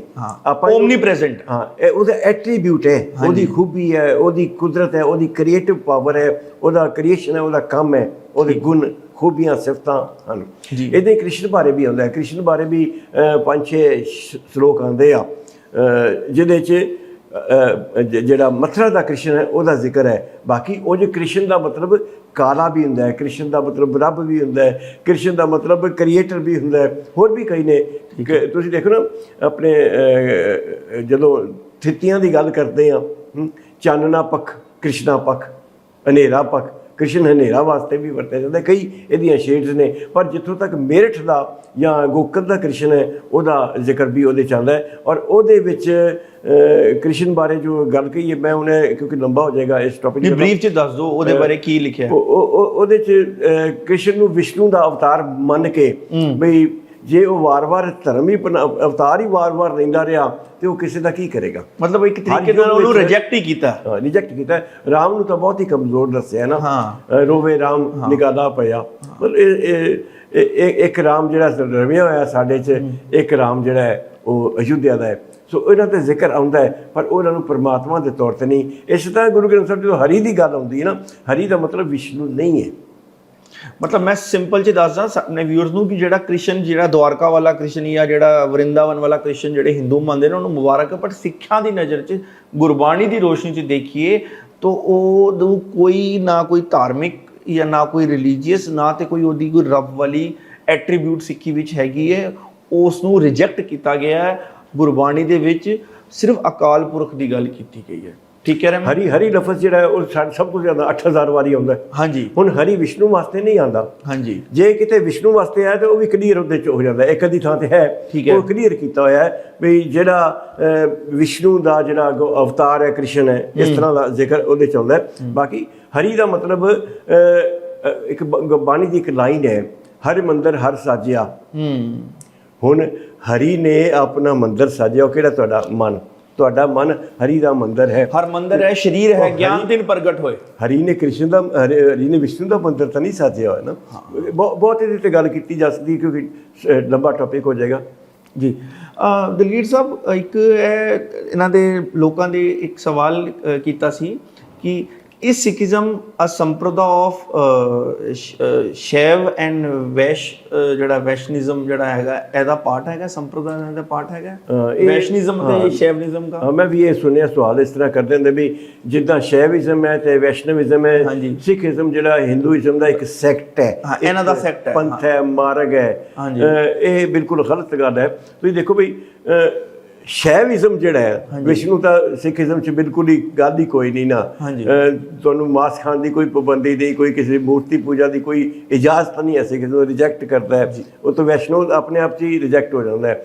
ਸ਼ੈਵਿਜ਼ਮ ਦੀ ਗੱਲ ਜਿਹੜੀ ਉਹ ਕਰਦੇ ਵੀ ਕੇਸ ਰੱਖਣ ਤੋਂ ਵੈਸੇ ਇਸ਼ਾਰਾ ਕਰਦੇ ਆ ਵੀ ਸ਼ਿਵ ਨੇ ਕੇਸ ਰੱਖੇ ਸੀ ਤੇ ਇਸ ਕਰਕੇ ਗੁਰੂ ਸਾਹਿਬ ਨੇ ਕੇਸ ਰੱਖਣ ਵਾਸਤੇ ਕਿਹਾ। ਦੇਖੋ ਵੀ ਗੁਰੂ ਨਾਨਕ ਸਾਹਿਬ ਜਿਸ ਵੇਲੇ ਆਉਂਦੇ ਆ ਇਸ ਧਰਤੀ ਤੇ ਪ੍ਰਚਾਰ ਕਰਨਾ ਸ਼ੁਰੂ ਕਰਦੇ ਆ 1507 ਸਨ ਵਿੱਚ, ਤੇ ਉਸ ਵੇਲੇ ਪੰਜਾਬ ਦਾ ਅੱਧੇ ਤੋਂ ਜ਼ਿਆਦਾ ਇਲਾਕਾ ਜਿਹੜਾ ਹੈ ਉਹ ਜੋਗੀਆਂ ਨੂੰ ਮੰਨਦਾ ਸੀ ਤੇ ਜੋਗੀਆਂ ਨੂੰ ਮੰਨਦਾ ਸੀ। ਤੇ ਨਾਥ ਸ਼ੈਵ ਨੇ, ਜੇ ਗੁਰੂ ਸਾਹਿਬ ਨੇ ਸ਼ੈਵ ਧਰਮ ਦਾ ਪ੍ਰਚਾਰ ਕਰਨਾ ਹੁੰਦਾ ਤੇ ਜੋਗੀਆਂ ਨੂੰ ਰਿਜੈਕਟ ਕਿਉਂ ਕਰਦੇ? ਇੱਕ ਤਾਂ ਨਹੀਂ ਰਿਜੈਕਟ ਕੀਤਾ। ਉਹ ਗਏ ਆ ਸੁਮੇਰ ਪਰਬਤ ਤੇ, ਕੈਲਾਸ਼ ਪਰਬਤ ਤੇ ਗਏ ਆ। ਬਟਾਲੇ ਵਿੱਚ 15 ਜਨਵਰੀ 1530 ਨੂੰ ਗੱਲ ਹੋਈ ਹੈ ਉਹਨਾਂ ਦੀ। 1530? ਹਾਂ 1530, 15 ਜਨਵਰੀ 1530 ਉੱਥੇ ਗਏ। ਉਸ ਤੋਂ ਬਾਅਦ ਤੀਜਾ ਜਿਹੜਾ ਉਹਨਾਂ ਦਾ ਮੇਲ 3 ਥਾਵਾਂ ਤੇ ਹੋਇਆ, ਜਿੱਥੇ ਇੱਕ ਨਾਨਕ ਮੱਤਾ ਜਿਹਨੂੰ ਪਹਿਲਾਂ ਗੋਰਖ ਮੱਤਾ ਕਹਿੰਦੇ ਸੀ। ਵੈਸੇ ਦੇਖਿਆ ਜਾਏ 4, 5, 6 ਥਾਵਾਂ ਹੋਰ ਵੀ ਆ ਛੋਟੀਆਂ ਜਿੱਥੇ, ਕਿਉਂਕਿ ਇਹਨਾਂ ਦਾ ਸਾਰੇ ਪੰਜਾਬ ਵਿੱਚ ਪਲੱਸ ਉੱਤਰਾਖੰਡ ਤੇ ਉੱਤਰ ਪ੍ਰਦੇਸ਼ ਦੇ ਬਹੁਤ ਸਾਰੇ ਇਲਾਕੇ ਦੇ ਲੋਕ ਯੋਗੀ ਸਨ, ਗੋਰਖਪੰਥੀ ਸਨ, ਯੋਗੀ ਸਨ। ਗੋਰਖਪੰਥੀਆਂ ਦਾ ਸਾਰਾ ਇਲਾਕਾ ਉੱਤਰਾਖੰਡ ਤੋਂ ਉੱਪਰ ਜਾ ਕੇ ਨੇਪਾਲ ਵੀ ਸਾਰਾ ਸੀ। ਤੁਸੀਂ ਕਦੇ ਗੋਰਖਾ ਲਫ਼ਜ਼ ਸੁਣਿਆ ਹੋਏਗਾ? ਗੋਰਖਾ ਕੌਮ ਦਾ ਨੇਪਾਲ ਹੈ ਨਾ, ਗੋਰਖਾ ਵੀ ਗੋਰਖ ਤੋਂ ਬਣਿਆ ਹੈ। ਯਾਨੀ ਇਹ ਸਾਰੇ ਗੋਰਖਪੰਥੀ ਸਨ। ਜੇ ਗੁਰੂ ਨਾਨਕ ਸਾਹਿਬ ਨੇ ਸ਼ੈਵ ਦਾ ਪ੍ਰਚਾਰ ਕਰਨਾ ਹੁੰਦਾ ਤੇ ਜੋਗੀਆਂ ਨੂੰ ਰਿਜੈਕਟ ਕਿਉਂ ਕਰਦੇ? ਸੋ ਸਿੱਖਿਜ਼ਮ ਦਾ ਸ਼ੈਵਿਜ਼ਮ ਨਾਲ ਕੋਈ ਸੰਬੰਧ ਨਹੀਂ, ਵੈਸ਼ਨਵਿਜ਼ਮ ਨਾਲ ਕੋਈ ਸੰਬੰਧ ਨਹੀਂ, ਤੇ ਨਾ ਹੀ ਇਸੇ ਤਰ੍ਹਾਂ ਦੇਵੀ ਕਲਟ ਦੇ ਨਾਲ ਉਹਨਾਂ ਦਾ ਕੋਈ ਸੰਬੰਧ ਹੈ। ਸਿੱਖਿਜ਼ਮ ਇੰਡੀਪੈਂਡੈਂਟ ਹੈ। ਇਹਨਾਂ ਵਿੱਚੋਂ ਕੋਈ ਵੀ ਐਸਾ ਸੈਕਟ ਨਹੀਂ ਹੈ ਜਿਹੜਾ ਪਰਮਾਤਮਾ ਦੀ ਇੱਕ ਪੁਣੇ ਨੂੰ ਤੌਹੀਦ ਨੂੰ ਮੰਨਦਾ ਹੋਵੇ, ਜਿਹੜਾ ਰਿਚੁਅਲਿਜ਼ਮ ਨੂੰ ਰਿਜੈਕਟ ਕਰਦਾ ਹੋਵੇ। ਇਹ ਸਾਰੇ ਦੇ ਸਾਰੇ ਜਾਂ ਸੰਨਿਆਸ ਨੂੰ ਮੰਨਦੇ ਨੇ ਤੇ ਜਾਂ ਜਿਹੜੇ ਨੇ ਕਿ ਮੂਰਤੀ ਪੂਜਾ ਨੂੰ ਮੰਨਦੇ ਨੇ। ਤੇ ਸਿੱਖਿਜ਼ਮ ਦੇਵੀ ਦੀ ਪੂਜਾ ਨੂੰ ਅਗਨੀ ਦੀ ਪੂਜਾ ਕਰਦੇ ਆ। ਸਿੱਖਿਜ਼ਮ 4 ਚੀਜ਼ਾਂ ਨੂੰ ਰਿਜੈਕਟ ਕਰਦਾ ਹੈ। ਇਹ ਕਿਵੇਂ ਹੋ ਸਕਦਾ ਹੈ ਵੀ ਜਿਹੜਾ 4 ਚੀਜ਼ਾਂ ਨੂੰ ਰਿਜੈਕਟ ਸਾਰਿਆਂ ਨੂੰ ਕਰਦਾ ਹੈ, ਉਹਦੇ ਨਾਲ ਸਿੱਖਿਜ਼ਮ ਦਾ ਸੰਬੰਧ ਕਿੱਦਾਂ ਹੋ ਸਕਦਾ? ਉਹ ਤੋਂ ਇੰਟਰਸਟਿੰਗ ਗੱਲ ਹੈ ਵੀ ਦੇਖੋ, ਸ਼ੈਵ ਮਤਲਬ ਜਿਹੜੇ ਸ਼ਿਵ ਦੇ ਪੁਜਾਰੀ, ਗੋਰਖਨਾਥ ਸ਼ਿਵ ਦਾ ਪੁਜਾਰੀ ਸੀ, ਵੈਸ਼ ਮਤਲਬ ਵਿਸ਼ਨੂੰ ਦਾ ਪੁਜਾਰੀ। ਬਿਲਕੁਲ। ਤੇ ਟ੍ਰਿਨਿਟੀ ਨੂੰ ਸਿੱਖਿਜ਼ਮ ਰਿਜੈਕਟ ਕਰ ਰਹੀ ਹੈ, ਤੇ ਜਿਹੜੇ ਇਹਨਾਂ ਦੇ ਚਲਾਏ ਪੰਥ ਨੇ, ਇਹਨਾਂ ਦੇ ਜਿਹੜੇ ਸਾਧਾਂ ਦੇ, ਉਹਨੂੰ ਕਿਵੇਂ ਗੁਰੂ ਨਾਨਕ ਸਾਹਿਬ ਅੱਗੇ ਪ੍ਰਚਾਰ ਕਰ ਲੈਣਗੇ? ਬਿਲਕੁਲ। ਗੁਰੂ ਨਾਨਕ ਦੀ ਸਭ ਤੋਂ ਪਹਿਲੀ ਜਿਹੜੀ ਕੰਪੋਜੀਸ਼ਨ ਹੈ, ਜਿਹੜੀ ਪਹਿਲਾ ਚੈਪਟਰ ਹੈ ਜਪਜੀ, ਉਹਦੇ ਵਿੱਚ ਤੇ ਗੁਰੂ ਸਾਹਿਬ ਨੂੰ ਰਿਜੈਕਟ ਕਰ ਰਹੇ ਨੇ। ਇਹ ਤਾਂ ਬੜੀ ਕਾਮਨ ਸੈਂਸ ਦੀ ਗੱਲ ਹੈ, ਪਰ ਪਤਾ ਨਹੀਂ ਜਿਨ੍ਹਾਂ ਦੇ ਅੰਦਰ ਭੋਲੇ ਲੋਕ ਨੇ ਜਿਹੜੇ ਪ੍ਰਚਾਰ ਕਰਦੇ ਆ ਵੀ ਕੋਈ ਲੋਕ ਸਮਝ ਜਾਣਗੇ, ਮੰਨ ਲੈਣਗੇ। ਉਹ ਸਮਝਦੇ ਵੀ ਲੋਕ ਬੜੇ ਸਿੱਧੜੇ ਜਿਹੇ ਹੈਗੇ ਤੇ ਤੁਹਾਡੀ ਗੱਲ ਮੰਨ ਲੈਣਗੇ। ਉਹਨਾਂ ਨੂੰ ਇਹ ਨਹੀਂ ਪਤਾ ਵੀ ਲੋਕ ਤੁਹਾਡੇ ਨਾਲੋਂ ਜ਼ਿਆਦਾ ਸਿਆਣੇ, ਜਿਹੜੇ ਤੁਸੀਂ ਪ੍ਰਚਾਰ ਕਰਦੇ ਹੋ ਕਿਸੇ ਦੇ ਕਹਿਣ ਤੇ ਜਾਂ ਕੋਈ ਮਾਇਆ ਲੈ ਕੇ ਜਾਂ ਕੋਈ ਅਹੁਦਿਆਂ ਕਰਕੇ ਜਾਂ ਕਿਸੇ ਮੂਵਮੈਂਟ ਦਾ ਹਿੱਸਾ ਬਣ ਕੇ, ਜਿਹੜੀ ਕੋਈ ਨੈਸ਼ਨਲ ਜਾਂ ਇੰਟਰਨੈਸ਼ਨਲ ਮੂਵਮੈਂਟ ਹੈ, ਲੋਕ ਨਹੀਂ ਮੰਨਦੇ, ਲੋਕ ਸਿਆਣੇ। ਦਲਗੀਰ ਸਾਹਿਬ, ਹੁਣ ਲਾਈਟਰ ਨੋਟ, ਇੱਕ ਨਾ ਕਹਾਵਤ ਹੈ ਲਹਿੰਦੇ ਪੰਜਾਬ 'ਚ ਕਿ ਜਿੱਥੇ ਹੋਵੇ ਇੱਕ ਕਮਲਾ ਉਹਨੂੰ ਸਮਝਾਵੇ ਵਿਹੜਾ, ਜਿੱਥੇ ਹੋਵੇ ਕਮਲਾ ਵਿਹੜਾ ਉਹਨੂੰ ਸਮਝਾਵੇ ਕਿਹੜਾ। ਬਿਲਕੁਲ ਠੀਕ ਹੈ। ਜਿਹੜੇ ਵੀ ਬਹਿੰਦੇ ਨੇ ਨਾ, ਬਿਲਕੁਲ ਸਹੀ, ਉਹਨਾਂ ਦਾ ਇਹੀ ਹਾਲ ਹੈ। ਸੋ ਅੱਛਾ ਕਈ ਵੀ ਗੱਲ ਕਹਿੰਦੇ ਆ ਕਿ ਜਿਹੜੇ ਭੱਟ ਸੀਗੇ ਉਹ ਕਸ਼ਮੀਰੀ ਪੰਡਤ ਸੀਗੇ, ਤੇ ਉਹਨਾਂ ਤੋਂ ਗੁਰੂ ਤੇਗ ਬਹਾਦਰ ਸਾਹਿਬ ਦਾ ਜ਼ਿਕਰ ਕਰਦੇ ਆ ਕਿ ਗੁਰੂ ਤੇਗ ਬਹਾਦਰ ਸਾਹਿਬ ਉਹਨਾਂ ਤੋਂ ਬੜੇ ਪ੍ਰਭਾਵਿਤ ਸੀਗੇ ਤੇ ਪੱਟਾਂ ਤੋਂ। ਤੇ ਭੱਟ ਕਸ਼ਮੀਰੀ ਸੀਗੇ ਤੇ ਉਹਨਾਂ ਦਾ ਉਹ ਸ਼ੈਵ ਮਤ ਤੋਂ ਪ੍ਰਭਾਵਿਤ ਸੀਗੇ ਤੇ ਤਾਂ ਕਰਕੇ ਗੁਰੂ ਤੇਗ ਬਹਾਦਰ ਸਾਹਿਬ ਤੇ ਜਿਹੜੀ ਗੁਰਬਾਣੀ ਹੈਗੀ ਹੈ ਸ਼ੈਵ ਮਤ ਤੋਂ, ਮਤਲਬ ਜਿਵੇਂ ਕਲਾਸ ਸੈਕਿੰਡ ਦਾ ਵੀ ਨਾ ਜਿਹੜਾ ਬੱਚਾ ਹੁੰਦਾ ਹੈ ਅੱਜ ਕੱਲ, ਉਹ ਵੀ ਇੰਟੈਲੀਜੈਂਟ ਹੁੰਦਾ। ਇਹਨਾਂ ਦੇ ਲੌਜਿਕ ਸੁਣ ਕੇ ਮੈਨੂੰ ਇੰਨਾ ਹਾਸਾ ਆਉਂਦਾ, ਤਰਸ ਵੀ ਆਉਂਦਾ ਕਿ ਕੀ ਕਹੀਏ। ਦੇਖੋ ਇਹ ਦੋ ਗੱਲਾਂ ਬੜੀਆਂ ਖਾਸ ਨੇ। ਇੱਕ ਤਾਂ ਭੱਟ ਕਸ਼ਮੀਰੀ ਨਹੀਂ ਸਨ ਜੀ, ਬ੍ਰਾਹਮਣ ਸਨ। ਠੀਕ ਹੈ, ਸਾਰਸੁਤ ਬ੍ਰਾਹਮਣ ਸਨ। ਠੀਕ ਹੈ। ਸਾਰਸੁਤ ਬ੍ਰਾਹਮਣ ਕਸ਼ਮੀਰ 'ਚ ਨਹੀਂ ਸੀ ਬੈਠਾ, ਸਰਸਵਤੀ ਨਦੀ ਦੇ ਕੰਢਿਆਂ ਦੇ ਆਲੇ ਦੁਆਲੇ ਵਸੇ ਹੋਏ ਸਨ। ਠੀਕ ਹੈ। ਗੁਰੂ ਅਮਰਦਾਸ ਸਾਹਿਬ ਦੇ ਵੇਲੇ ਇਹ ਗੁਰਦਰਬਾਰ ਵਿੱਚ ਆਉਂਦੇ ਆ। ਠੀਕ ਹੈ। ਉਹਨਾਂ ਨੇ ਆ ਕੇ ਆਪਣੇ ਸ਼ਲੋਕ ਉਚਾਰਨ ਕੀਤੇ ਆ। ਗੁਰੂ ਅਰਜਨ ਸਾਹਿਬ ਤੱਕ ਉਹਨਾਂ ਨੇ ਸ਼ਲੋਕ ਉਚਾਰਨ ਕੀਤੇ ਆ। ਗੁਰੂ ਅਰਜਨ ਸਾਹਿਬ ਨੇ ਉਹਨੂੰ ਗੁਰੂ ਗ੍ਰੰਥ ਸਾਹਿਬ 'ਚ ਸ਼ਾਮਿਲ ਕੀਤਾ ਤੇ ਗੁਰੂ ਤੇਗ ਬਹਾਦਰ ਸਾਹਿਬ ਜਿਹੜੇ ਨੇ ਉਹਨਾਂ ਨੂੰ ਵੇਖ ਕੇ ਤੇ ਸ਼ਬਦ ਕਿੱਦਾਂ ਲਿਖੇ ਹੋਣਗੇ? ਉਹ ਤਾਂ ਹੈ ਹੀ ਨਹੀਂ। ਉਹਨਾਂ ਤੋਂ ਕਿਵੇਂ ਇਨਫਲੂਐਂਸ ਹੋਣਗੇ, ਉਹਨਾਂ ਨੂੰ ਕਿਵੇਂ ਮਿਲੇ ਹੋਣਗੇ? ਕੋਈ ਇਮੇਜਿਨੇਸ਼ਨ 'ਚ ਆ ਗਏ ਹੋਣਗੇ ਉਹਨਾਂ ਦੇ। ਕਸ਼ਮੀਰੀ ਪੰਡਤ ਹੈ। ਅੱਛਾ, ਫਿਰ ਕਹਿੰਦੇ ਕਸ਼ਮੀਰੀ ਪੰਡਤਾਂ ਵਾਸਤੇ ਗੁਰੂ ਸਾਹਿਬ ਨੇ ਜਿਹੜਾ ਕੁਰਬਾਨੀ ਕੀਤੀ, ਇਹ ਉਹ ਕਸ਼ਮੀਰੀ ਪੰਡਤ ਸਨ। ਇਹ ਉਹ ਨਹੀਂ ਸਨ ਜਿਹੜੇ ਕਸ਼ਮੀਰੀ ਪੰਡਤ ਵਾਸਤੇ ਗੁਰੂ ਤੇਗ ਬਹਾਦਰ ਸਾਹਿਬ ਨੇ ਕੁਰਬਾਨੀ ਦਿੱਤੀ ਹੈ। ਉਹ ਕਸ਼ਮੀਰੀ ਪੰਡਤ 16 ਜਣੇ ਆਏ ਸਨ ਤੇ ਉਹਨਾਂ ਦੇ ਨਾਲ 17ਵਾਂ ਬੰਦਾ ਸੀ ਇੱਕ ਸਿੱਖ, ਉਹਦਾ ਨਾਮ ਸੀ ਕਿਰਪਾ ਰਾਮ। ਬਾਅਦ 'ਚ ਕਿਰਪਾ ਸਿੰਘ ਬਣ ਗਿਆ ਪੌੜ ਲੈ ਕੇ। ਉਹ ਪਹਿਲੇ ਗੁਰੂ ਨਾਨਕ ਸਾਹਿਬ ਦੇ ਟਾਈਮ ਤੋਂ ਹੀ ਗੁਰੂ ਸਾਹਿਬ ਦਾ ਸਿੱਖ ਸੀਗਾ। ਉਹ ਮਤਲਬ ਉਹ ਪਰਿਵਾਰ ਕਿਰਪਾ ਰਾਮ ਦਾ ਪਿਤਾ ਤੇ ਦਾਦਾ ਤੇ ਪੜਦਾਦਾ ਜੀ ਜੀ, ਬ੍ਰਹਮਦਾਸ, ਰਹਿਣਦਾਸ ਤੇ ਅਡੂ ਰਾਮ, ਇਹ ਸਾਰੇ ਜਿਹੜੇ ਸਨ, ਇਹ ਪਰਿਵਾਰ ਜਿਹੜਾ ਮੱਟਨ ਤੋਂ, ਜਿਹੜਾ ਮੱਟਨ ਦੇ ਕੋਲ ਇਹਨਾਂ ਦਾ ਪਿੰਡ ਸੀਗਾ, ਉੱਥੋਂ ਦੇ ਬੀਜ ਬਿਹਾੜਾ ਪਿੰਡ ਹੈ। ਬੀਜ ਬਿਹਾੜਾ ਵੀ ਹੁਣ ਤਾਂ ਕਸਬਾ ਵੱਡਾ ਬਣ ਗਿਆ। ਬੀਜ ਬਿਹਾੜੇ ਦੇ ਵਿੱਚ ਅੱਜ ਵੀ ਪੁਰਾਣੀਆਂ ਨਿਸ਼ਾਨੀਆਂ ਤੁਹਾਨੂੰ ਮਿਲ ਜਾਂਦੀਆਂ ਨੇ, ਪੁਰਾਣੇ 500 ਸਾਲ ਦੇ ਦਰਖਤ ਮਿਲ ਜਾਂਦੇ। ਸੋ ਇਹ ਉਸ ਪਰਿਵਾਰ ਦੀ ਗੱਲ, ਉਹ ਲੈ ਕੇ ਆਏ ਸਨ ਇਹਨਾਂ ਨੂੰ ਕਸ਼ਮੀਰੀ ਬ੍ਰਾਹਮਣ। ਔਰ ਇਹ ਸਾਰੇ ਦੇ ਸਾਰੇ 16 ਖੋੜਸ ਬ੍ਰਾਹਮਣ ਜਿਹੜੇ ਨੇ, ਇਹ ਗੁਰੂ ਤੇਗ ਬਹਾਦਰ ਸਾਹਿਬ ਦੀ ਸ਼ਹੀਦੀ ਤੋਂ ਬਾਅਦ ਸਿੱਖ ਬਣ ਗਏ ਸਨ। ਇਹਨਾਂ ਵਿੱਚੋਂ ਕਈ ਸ਼ਹੀਦ ਹੋਇਆ, ਜਿਹੜਾ ਕਿ ਸਾਨੂੰ ਭੱਟਵੀਆਂ ਵਿੱਚ ਨਾਂ ਤੱਕ ਮਿਲ ਜਾਂਦੇ ਆ। ਮੈਂ ਕਿਹਾ ਰਾਮ ਸਿੰਘ ਕਸ਼ਮੀਰੀ ਗੁਰੂ ਗੋਬਿੰਦ ਸਿੰਘ ਸਾਹਿਬ ਦਾ ਜਿਹੜਾ ਹੈ ਉਹ ਚੌਰ ਬਰਦਾਰ ਸੀਗਾ, ਯਾਨੀ ਉਹਨਾਂ ਦੇ ਨਾਲ ਹਰ ਵੇਲੇ ਰਹਿੰਦਾ ਸੀਗਾ। ਤੇ ਜਦੋਂ ਅਜਮੇਰ ਚੰਦ ਬਿਲਾਸਪੁਰੀਆ ਸਰਹੱਦ ਤੋਂ ਲੈ ਕੇ ਆਇਆ ਫੌਜਾਂ, ਜਦੋਂ ਨਾਸਰ ਅਲੀ ਨੇ ਪਹਿਲਾਂ ਉਹਨਾਂ ਨੇ ਗੋਲਾ ਚਲਾਇਆ ਨਿਰਮੋਹਗੜ੍ਹ ਦੀ ਪਹਾੜੀ 'ਤੇ, ਸ਼ਾਹੀ ਪਹਾੜੀ ਤੋਂ, ਉਹ ਗੋਲਾ ਪਹਿਲਾਂ ਆ ਕੇ ਰਾਮ ਸਿੰਘ ਕਸ਼ਮੀਰੀ ਨੂੰ ਵੱਜਿਆ। ਪਹਿਲੀ ਸ਼ਹੀਦੀ ਉਹਦੀ ਹੋਈ ਹੈ। ਉਸ ਤੋਂ ਬਾਅਦ ਸਾਰੇ ਜਿਹੜੇ ਕੌਨਸ਼ੀਅਸ ਹੋ ਗਏ, ਉਹ ਲੜਨ ਲੱਗ ਪਏ। ਉਹਨਾਂ ਨੇ ਵੀ ਆਪਣੇ ਹਥਿਆਰ ਚਲਾ ਕੇ ਨਾਸਰ ਖਾਨ ਨੂੰ ਤੀਰ ਚਲਾ ਕੇ ਮਾਰ ਦਿੱਤਾ ਸੀ, ਨਾਸਰ ਖਾਨ ਨੂੰ। ਸੋ ਇਹ ਕਸ਼ਮੀਰ ਵਾਲੀ ਗੱਲ ਤਾਂ ਜਿਹੜੀ ਹੈ ਇਹਨਾਂ ਦੀ, ਤੁਸੀਂ ਠੀਕ ਕਿਹਾ ਵੀ ਹਾਸੋ ਹੀ ਨਹੀਂ ਗੱਲ। ਇਹ ਕਈ ਵਾਰੀ ਅਜਿਹੀਆਂ ਗੱਲਾਂ ਕਰਦੀਆਂ ਨੇ ਜਿਹੜੀਆਂ ਇਲੌਜੀਕਲ ਹੁੰਦੀਆਂ ਨੇ। ਇਹ ਸਮਝਦੇ ਲੋਕ ਬੜੇ ਸਿੱਧੜੇ ਨੇ ਤੇ ਉਹਨਾਂ ਨੂੰ ਗੱਲ ਸਮਝ ਨਹੀਂ ਆਏਗੀ, ਉਹ ਚੁੱਪ ਕਰਕੇ ਤੁਹਾਡਾ ਜਿਹੜਾ ਫਜ਼ੂਲ ਜਿਹਾ ਲੌਜਿਕ ਮੰਨ ਜਾਣਗੇ। ਪਰ ਇਹਨਾਂ ਨੂੰ ਪਤਾ ਵੀ ਪੰਜਾਬ ਦੇ ਲੋਕ ਸਿਰਫ ਬਹਾਦਰ ਹੀ ਨਹੀਂ, ਸਿਆਣੇ ਵੀ ਬਹੁਤ ਨੇ। ਉਹ ਤੁਹਾਡੀ ਗੱਲ ਦੀ ਜੜ ਤੱਕ ਪਹੁੰਚ ਜਾਂਦੇ ਨੇ ਤੇ ਤੁਹਾਡਾ ਰਾਜ ਸਮਝ ਕੇ ਤੇ ਹੱਸ ਛੱਡਦੇ ਨੇ ਤੁਹਾਡੇ ਤੇ। ਦਿਲਗੀਰ ਸਾਹਿਬ, ਮੈਂ ਦੇਖ ਰਹੀ ਸੀ ਉਹ ਬੰਦੇ ਜਿਹੜੇ ਹੈਗੇ ਨੇ, ਇੱਕ ਤੇ ਬਹਿਰੂਪੀਆ ਸਿੱਖ ਹੈ, ਦੋ ਉਹਦੇ ਵਿੱਚ ਹੈਗੇ ਉਹ ਹਿੰਦੂ ਹੈਗੇ ਆ। ਇੱਕ ਆਪਣੇ ਨਾਂ ਦੇ ਕੇ ਡਾਕਟਰ ਲਾਂਦਾ, ਪਿੱਛੇ ਉਹਦੇ ਕੌਲ ਲੱਗਦਾ। ਇੱਕ ਆਪਣੇ ਨਾਂ ਦੇ ਵਿੱਚ ਦੀਕਸ਼ਿਤ ਲਾਂਦਾ। ਦੋਨੋਂ ਬ੍ਰਾਹਮਣ ਨੇ, ਇੱਕ ਯੂਪੀ ਦਾ ਬ੍ਰਾਹਮਣ ਨੇ, ਇੱਕ ਕਸ਼ਮੀਰ ਦਾ ਬ੍ਰਾਹਮਣ ਨੇ। ਬਿਲਕੁਲ। ਇੱਕ ਆਪਣੇ ਨਾਂ ਦੇ ਵਿੱਚ IAS ਰਿਟਾਇਰਡ ਲਾਂਦਾ। ਹੁਣ ਆਪਾਂ IAS ਲੈਵਲ ਦਾ ਜਿਹੜਾ ਬੰਦਾ ਹੁੰਦਾ ਉਹਨੂੰ ਬੜਾ ਇੰਟੈਲੈਕਚੁਅਲ ਸਮਝਦੇ ਆ। ਇੰਡੀਆ ਦੀ ਟੌਪ 10 ਜਿਹੜੀ ਡਿਫਿਕਲਟ ਸਰਵਿਸਿਜ਼ ਉਹਦੇ ਵਿੱਚੋਂ ਨੰਬਰ 1 ਹੈਗੀ ਹੈ। ਉਹ ਇੱਦਾਂ ਦਾ ਇੱਕ ਆਈ ਵੁੱਡ ਸੇ ਵੈਰੀ ਸਟੂਪਿਡ ਐਨਾਲੋਜੀ ਲਗਾ ਕੇ ਇੱਕ ਇੱਦਾਂ ਦੀ ਗੱਲਬਾਤ ਕਰਨ ਤੇ ਕੀ ਸਾਡੇ ਜਿਹੜੇ ਬੱਚੇ ਕੱਲ ਨੂੰ ਆਏ ਸਿਵਲ ਸਰਵਿਸਿਜ਼ ਜਾਣਗੇ, ਕਹਿੰਗੇ ਇਹ ਲੈਵਲ ਹੁੰਦਾ ਹੈ ਸਿਵਲ ਸਰਵੈਂਟ ਦਾ, ਇਹ ਉਹਨਾਂ ਦੀ ਅੰਡਰਸਟੈਂਡਿੰਗ ਹੁੰਦੀ ਹੈ। ਮੈਂ ਖੁਦ ਉਹ ਵੀਡੀਓ ਵੇਖੀ ਤੇ ਮੈਨੂੰ ਹੈਰਾਨੀ ਨਹੀਂ ਹੋਈ, ਹਾਸਾ ਆਇਆ ਸੀਗਾ ਵੀ IAS ਆਫੀਸਰ ਹੈ ਔਰ ਉਹ ਕੋਈ ਰਿਲੇਵੈਂਟ ਗੱਲ ਨਹੀਂ ਕਰ ਰਿਹਾ।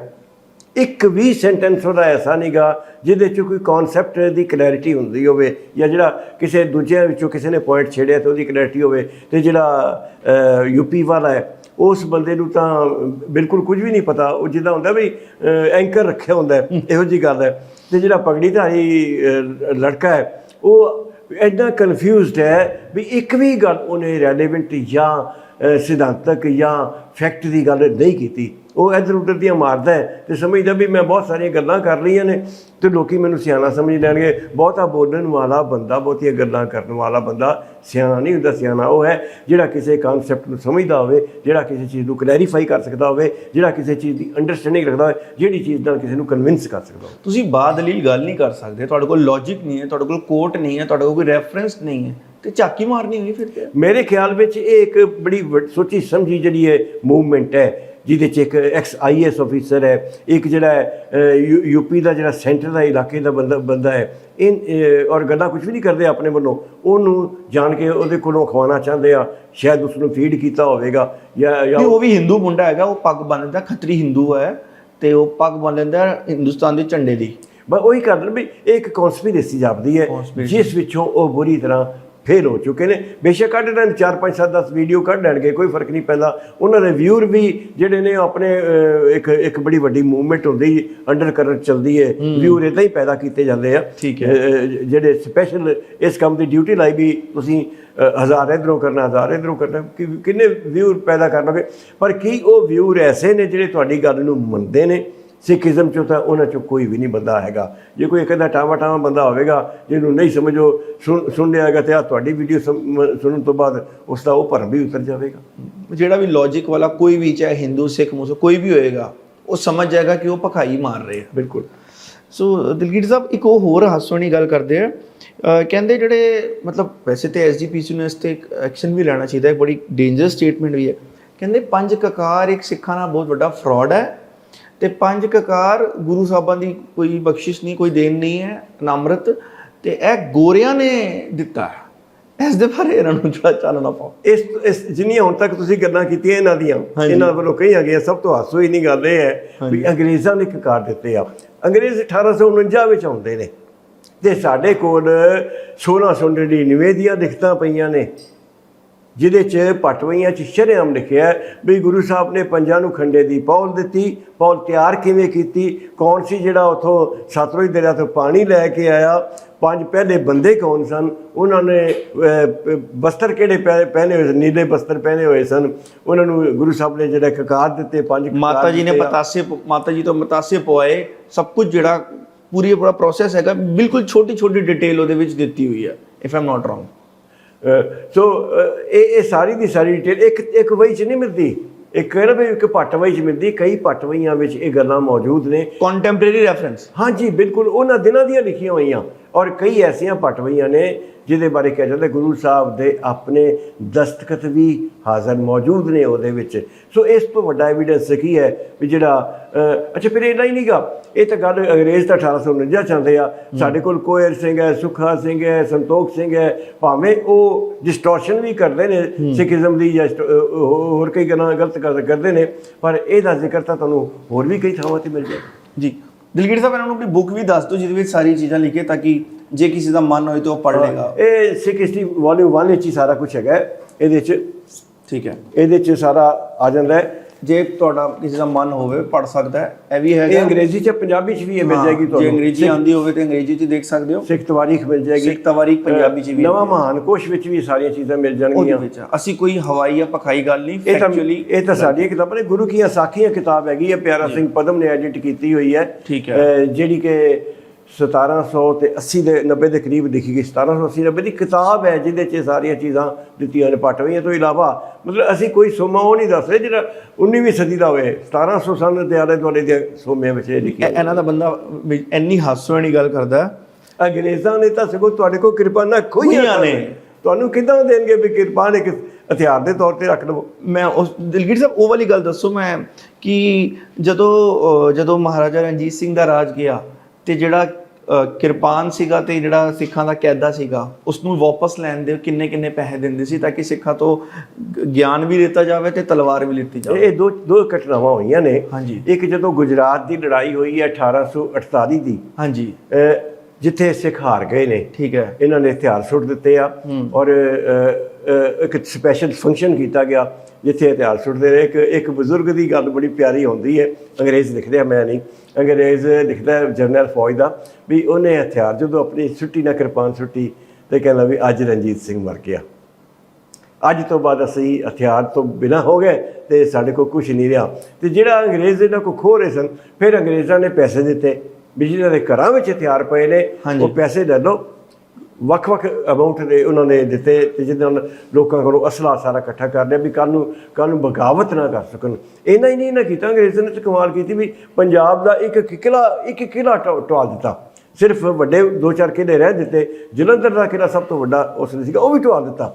ਬਾਕੀ ਛੋਟੇ ਛੋਟੇ ਤਾਂ ਕਿਲੇ ਢਾਣੇ ਸੀਗੇ, ਜੇ ਕਿਸੇ ਨੇ ਆਪਣੀ ਮਰਜ਼ੀ ਨਾਲ ਨਹੀਂ ਢਾਇਆ ਤੇ ਤੋਪਾਂ ਲਿਜਾ ਕੇ ਉਹਦਾ ਕਿਲਾ ਉਡਾਤਾ, ਜਿੱਦਾਂ ਡਰੋਡੀ ਕਲਾਂ ਦਾ ਉਡਾਇਆ ਸੀਗਾ। ਜਿਹੜਾ ਇੱਕ ਮਹਾਰਾਜਾ ਰਣਜੀਤ ਸਿੰਘ ਨੇ ਸਟਾਰਟ ਕੀਤਾ ਸੀ ਕੈਦਾ ਸਿਸਟਮ, ਜਿਹਦੇ ਨਾਲ ਸਾਰੇ ਲੋਕੀ ਆਪਣੀ ਪੜ੍ਹ ਲੈਣ, ਆਪਣੀ ਚਿੱਠੀ ਲਿਖ ਲੈਣ, ਮੋਸਟ ਲਿਟਰੇਟ ਗੋਰੇ ਵੀ ਆ ਕੇ ਲਿਖਦੇ ਕਿ ਉਸ ਸਮੇਂ ਸਾਰੇ ਲੋਕੀ ਲੈਟਰ ਲਿਖ ਵੀ ਲੈਂਦੇ ਸੀ, ਪੜ੍ਹ ਵੀ ਲੈਂਦੇ ਸੀ, ਜ਼ੁਬਾਨ ਸਮਝ ਵੀ ਲੈਂਦੇ ਸੀ। ਉਹ ਵਾਲਾ ਉਸ ਚੀਜ਼ ਨੂੰ ਸਿੱਖਾਂ ਨੂੰ ਨੌਲੇਜ ਤੋਂ ਤੋੜਨ ਵਾਸਤੇ ਜਿਹੜਾ ਉਹਨਾਂ ਨੇ ਉਪਰਾਲਾ ਜਿਹੜਾ ਉਹ ਕੰਮ ਕੀਤਾ ਸੀਗਾ, ਉਹ ਕੀ ਸੀਗਾ ਉਹਦੇ ਬਾਰੇ ਵੀ ਦੱਸੋ ਥੋੜਾ। ਉਹ ਕਾਇਦਾ ਸੀਗਾ ਜਿਹਦੇ 'ਚ ਜਿਸ ਤਰ੍ਹਾਂ ਅੱਜ ਕੱਲ੍ਹ ਸਾਡੇ ਪਹਿਲੀ ਪ੍ਰਾਇਮਰੀ ਦੀ ਕਿਤਾਬ ਹੈ ਨਾ, ਜਿਹਦੇ 'ਚ ਤੁਹਾਨੂੰ ਰੀਡਿੰਗ ਤੇ ਰਾਈਟਿੰਗ ਆ ਜਾਵੇ। ਠੀਕ ਹੈ। ਰੀਡਿੰਗ ਤੇ ਰਾਈਟਿੰਗ ਜਦੋਂ ਆਉਂਦੀ ਹੈ ਤੇ ਉਸ ਤੋਂ ਬਾਅਦ ਤੁਹਾਡੀ ਆਪਣੀ ਕਿਉਰਿਓਸਿਟੀ ਹੈ ਵੀ ਕਿੰਨਾ ਕੁ ਪੜ੍ਹਨਾ ਚਾਹੁੰਦੇ ਹੋ, ਕਿੰਨੀ ਕੋਈ ਯੂਸੇਜ ਕਰਨਾ ਚਾਹੁੰਦੇ ਹੋ, ਆਪਣੀ ਲੈਂਗੁਏਜ ਦੀ ਜਿਹੜੀ ਤੁਹਾਡੀ ਪਾਵਰ ਆ ਗਈ, ਰਾਈਟਿੰਗ ਪਾਵਰ, ਰੀਡਿੰਗ ਪਾਵਰ ਆ ਗਈ ਹੈ, ਉਹ ਤੁਹਾਡੀ ਮਰਜ਼ੀ। ਅੰਗਰੇਜ਼ਾਂ ਨੇ ਉਹ ਕਾਇਦਾ ਕਦੇ ਕਦੇ ਘਰ ਵਿੱਚੋਂ ਮੰਗਵਾ ਕੇ ਉਹਦੀ ਕੀਮਤ ਦਿੱਤੀ ਉਹਨਾਂ ਨੇ। ਮੈਂ ਕਿਹਾ ਕਾਇਦੇ ਦੇ ਵੱਧ ਪੈਸੇ ਦਿੱਤੇ, ਕਿਰਪਾਨ ਦੇ ਘੱਟ ਦਿੱਤੇ। ਹਾਂਜੀ ਬਿਲਕੁਲ। ਉਹ ਕੀ ਸੀ? ਉਹਦਾ ਮਤਲਬ ਸੀ ਵੀ ਐਜੂਕੇਸ਼ਨ ਜਿਹੜੀ ਪੰਜਾਬ ਚੋਂ ਡਿਸਅਪੀਅਰ ਹੋ ਜਾਏ ਤੇ ਅਸੀਂ ਉਹ ਐਜੂਕੇਸ਼ਨ ਦਈਏ ਜਿਹੜੀ ਕਿ ਇਹਨਾਂ ਨੂੰ ਸਾਡਾ ਹਮੇਸ਼ਾ ਵਾਸਤੇ ਗੁਲਾਮ ਬਣਾਈ ਰੱਖੇ, ਔਰ ਕ੍ਰਿਸਚੀਅਨਟੀ ਦਾ ਪ੍ਰਚਾਰ ਹੋਵੇ ਉਹਦੇ ਵਿੱਚ। ਸਿਰਫ ਸੋਵਰੈਂਟੀ ਨਹੀਂ ਇਹਨਾਂ ਦੀ ਖਤਮ ਹੋਵੇ, ਧਰਮ ਦਾ ਵੀ ਪ੍ਰਚਾਰ ਇਹਨਾਂ ਦੇ ਕ੍ਰਿਸਚੀਅਨ ਦਾ ਕੀਤਾ ਜਾਵੇ। ਔਰ ਉਹਦੇ ਵਿੱਚ ਉਹ ਕਾਮਯਾਬ ਇਸ ਕਰਕੇ ਨਹੀਂ ਹੋ ਸਕੇ ਕਿ ਲੋਕ ਜਿਹੜੇ ਸਨ ਕ੍ਰਿਸਚੀਅਨਟੀ ਨੂੰ ਅਡਾਪਟ ਨਹੀਂ ਕਰ ਸਕੇ ਲੋਕਾਂ ਦੇ ਵਿੱਚ। ਹਾਲਾਂਕਿ ਸਭ ਤੋਂ ਪਹਿਲਾਂ ਮਹਾਰਾਜਾ ਦਲੀਪ ਸਿੰਘ ਨੂੰ ਲੈ ਗਏ, ਫਿਰ ਕਪੂਰਥਲੇ ਦੇ ਰਾਜੇ ਦਾ ਛੋਟਾ ਪੁੱਤਰ ਹਰਨਾਮ ਸਿੰਘ ਜਿਹੜਾ, ਜਿਹਦੀ ਧੀ ਸੀ ਰਾਜਕੁਮਾਰੀ ਅੰਮ੍ਰਿਤ ਕੌਰ, ਗਾਂਧੀ ਦੇ ਨਾਲ ਜੁੜੀ ਹੋਈ ਸੀਗੀ ਤੇ ਹੈਲਥ ਮਿਨਿਸਟਰ ਵੀ ਰਹੀ ਹੈ, ਉਹਨੂੰ ਲੈ ਗਏ। ਇੱਕ ਅੱਧਾ ਹੋਰ ਲਗਾਏ। ਸ਼ਾਹੀ ਪਰਿਵਾਰਾਂ ਵਿੱਚੋਂ ਜੇਕਰ ਹੋਰ ਬੰਦੇ ਪੁੱਟਣ 'ਚ ਕਾਮਯਾਬ ਹੋ ਜਾਂਦੇ ਕਨਵਰਸ਼ਨ ਵਿੱਚ, ਤੇ ਸ਼ਾਇਦ ਜਿਹੜੇ ਲੋਕ ਕ੍ਰਿਸਚਨ ਬਣ ਜਾਂਦੇ। ਖੈਰ ਗੱਲ ਤਾਂ ਕਾਇਦੇ ਦੀ ਕਰ ਰਹੇ ਸਨ ਵੀ ਇਹਨਾਂ ਦੇ ਜਿਹੜੇ ਆਪ ਲਿਖੇ ਇੰਡੀਜੀਨੀਅਸ ਐਜੂਕੇਸ਼ਨ ਇਨ ਪੰਜਾਬ ਜਿਹੜੀ ਹੈ, ਉਹਨਾਂ ਨੇ ਇਸ ਨੂੰ ਖਤਮ ਕਰਨ ਵਾਸਤੇ ਇੰਨੇ ਜ਼ਿਆਦਾ ਫਿਨਾਂਸ ਦਿੱਤੇ ਸਨ, ਔਰ ਲੋਕਾਂ ਨੂੰ ਇਹ ਲਾਲਚ ਦਿੱਤਾ ਸੀਗਾ ਵੀ ਪੈਸੇ ਤੁਹਾਨੂੰ ਮਿਲਣਗੇ। ਤੇ ਉਹਨਾਂ ਦਿਨਾਂ 'ਚ ਕਿਉਂਕਿ ਸਾਰੇ ਵਪਾਰ ਬੰਦ ਹੋ ਗਏ ਸਨ, ਕੰਮਕਾਰ ਬੰਦ ਹੋਏ ਪਏ ਸਨ, ਫੌਜ ਵਿੱਚੋਂ ਬੰਦੇ ਕੱਢ ਦਿੱਤੇ ਗਏ ਸਨ, ਲੋਕ ਜਿਹੜੇ ਬੇਕਾਰ ਹੋ ਗਏ ਸਨ। ਸੋ ਪੰਜਾਬ ਦੇ ਲੋਕਾਂ 'ਚੋਂ ਸਿੱਖ ਸਪਿਰਿਟ, ਕਿਉਂਕਿ ਜੇ ਊੜੇ ਨਾਲ ਟੁੱਟ ਜਾਣਗੇ ਤੇ ਜੂੜੇ ਨਾਲ ਟੁੱਟ ਜਾਣਗੇ, ਤੇ ਊੜੇ ਨਾਲ ਟੁੱਟ ਜਾਣਗੇ ਤੇ ਗੁਰਬਾਣੀ ਨਾਲ ਟੁੱਟ ਜਾਣਗੇ।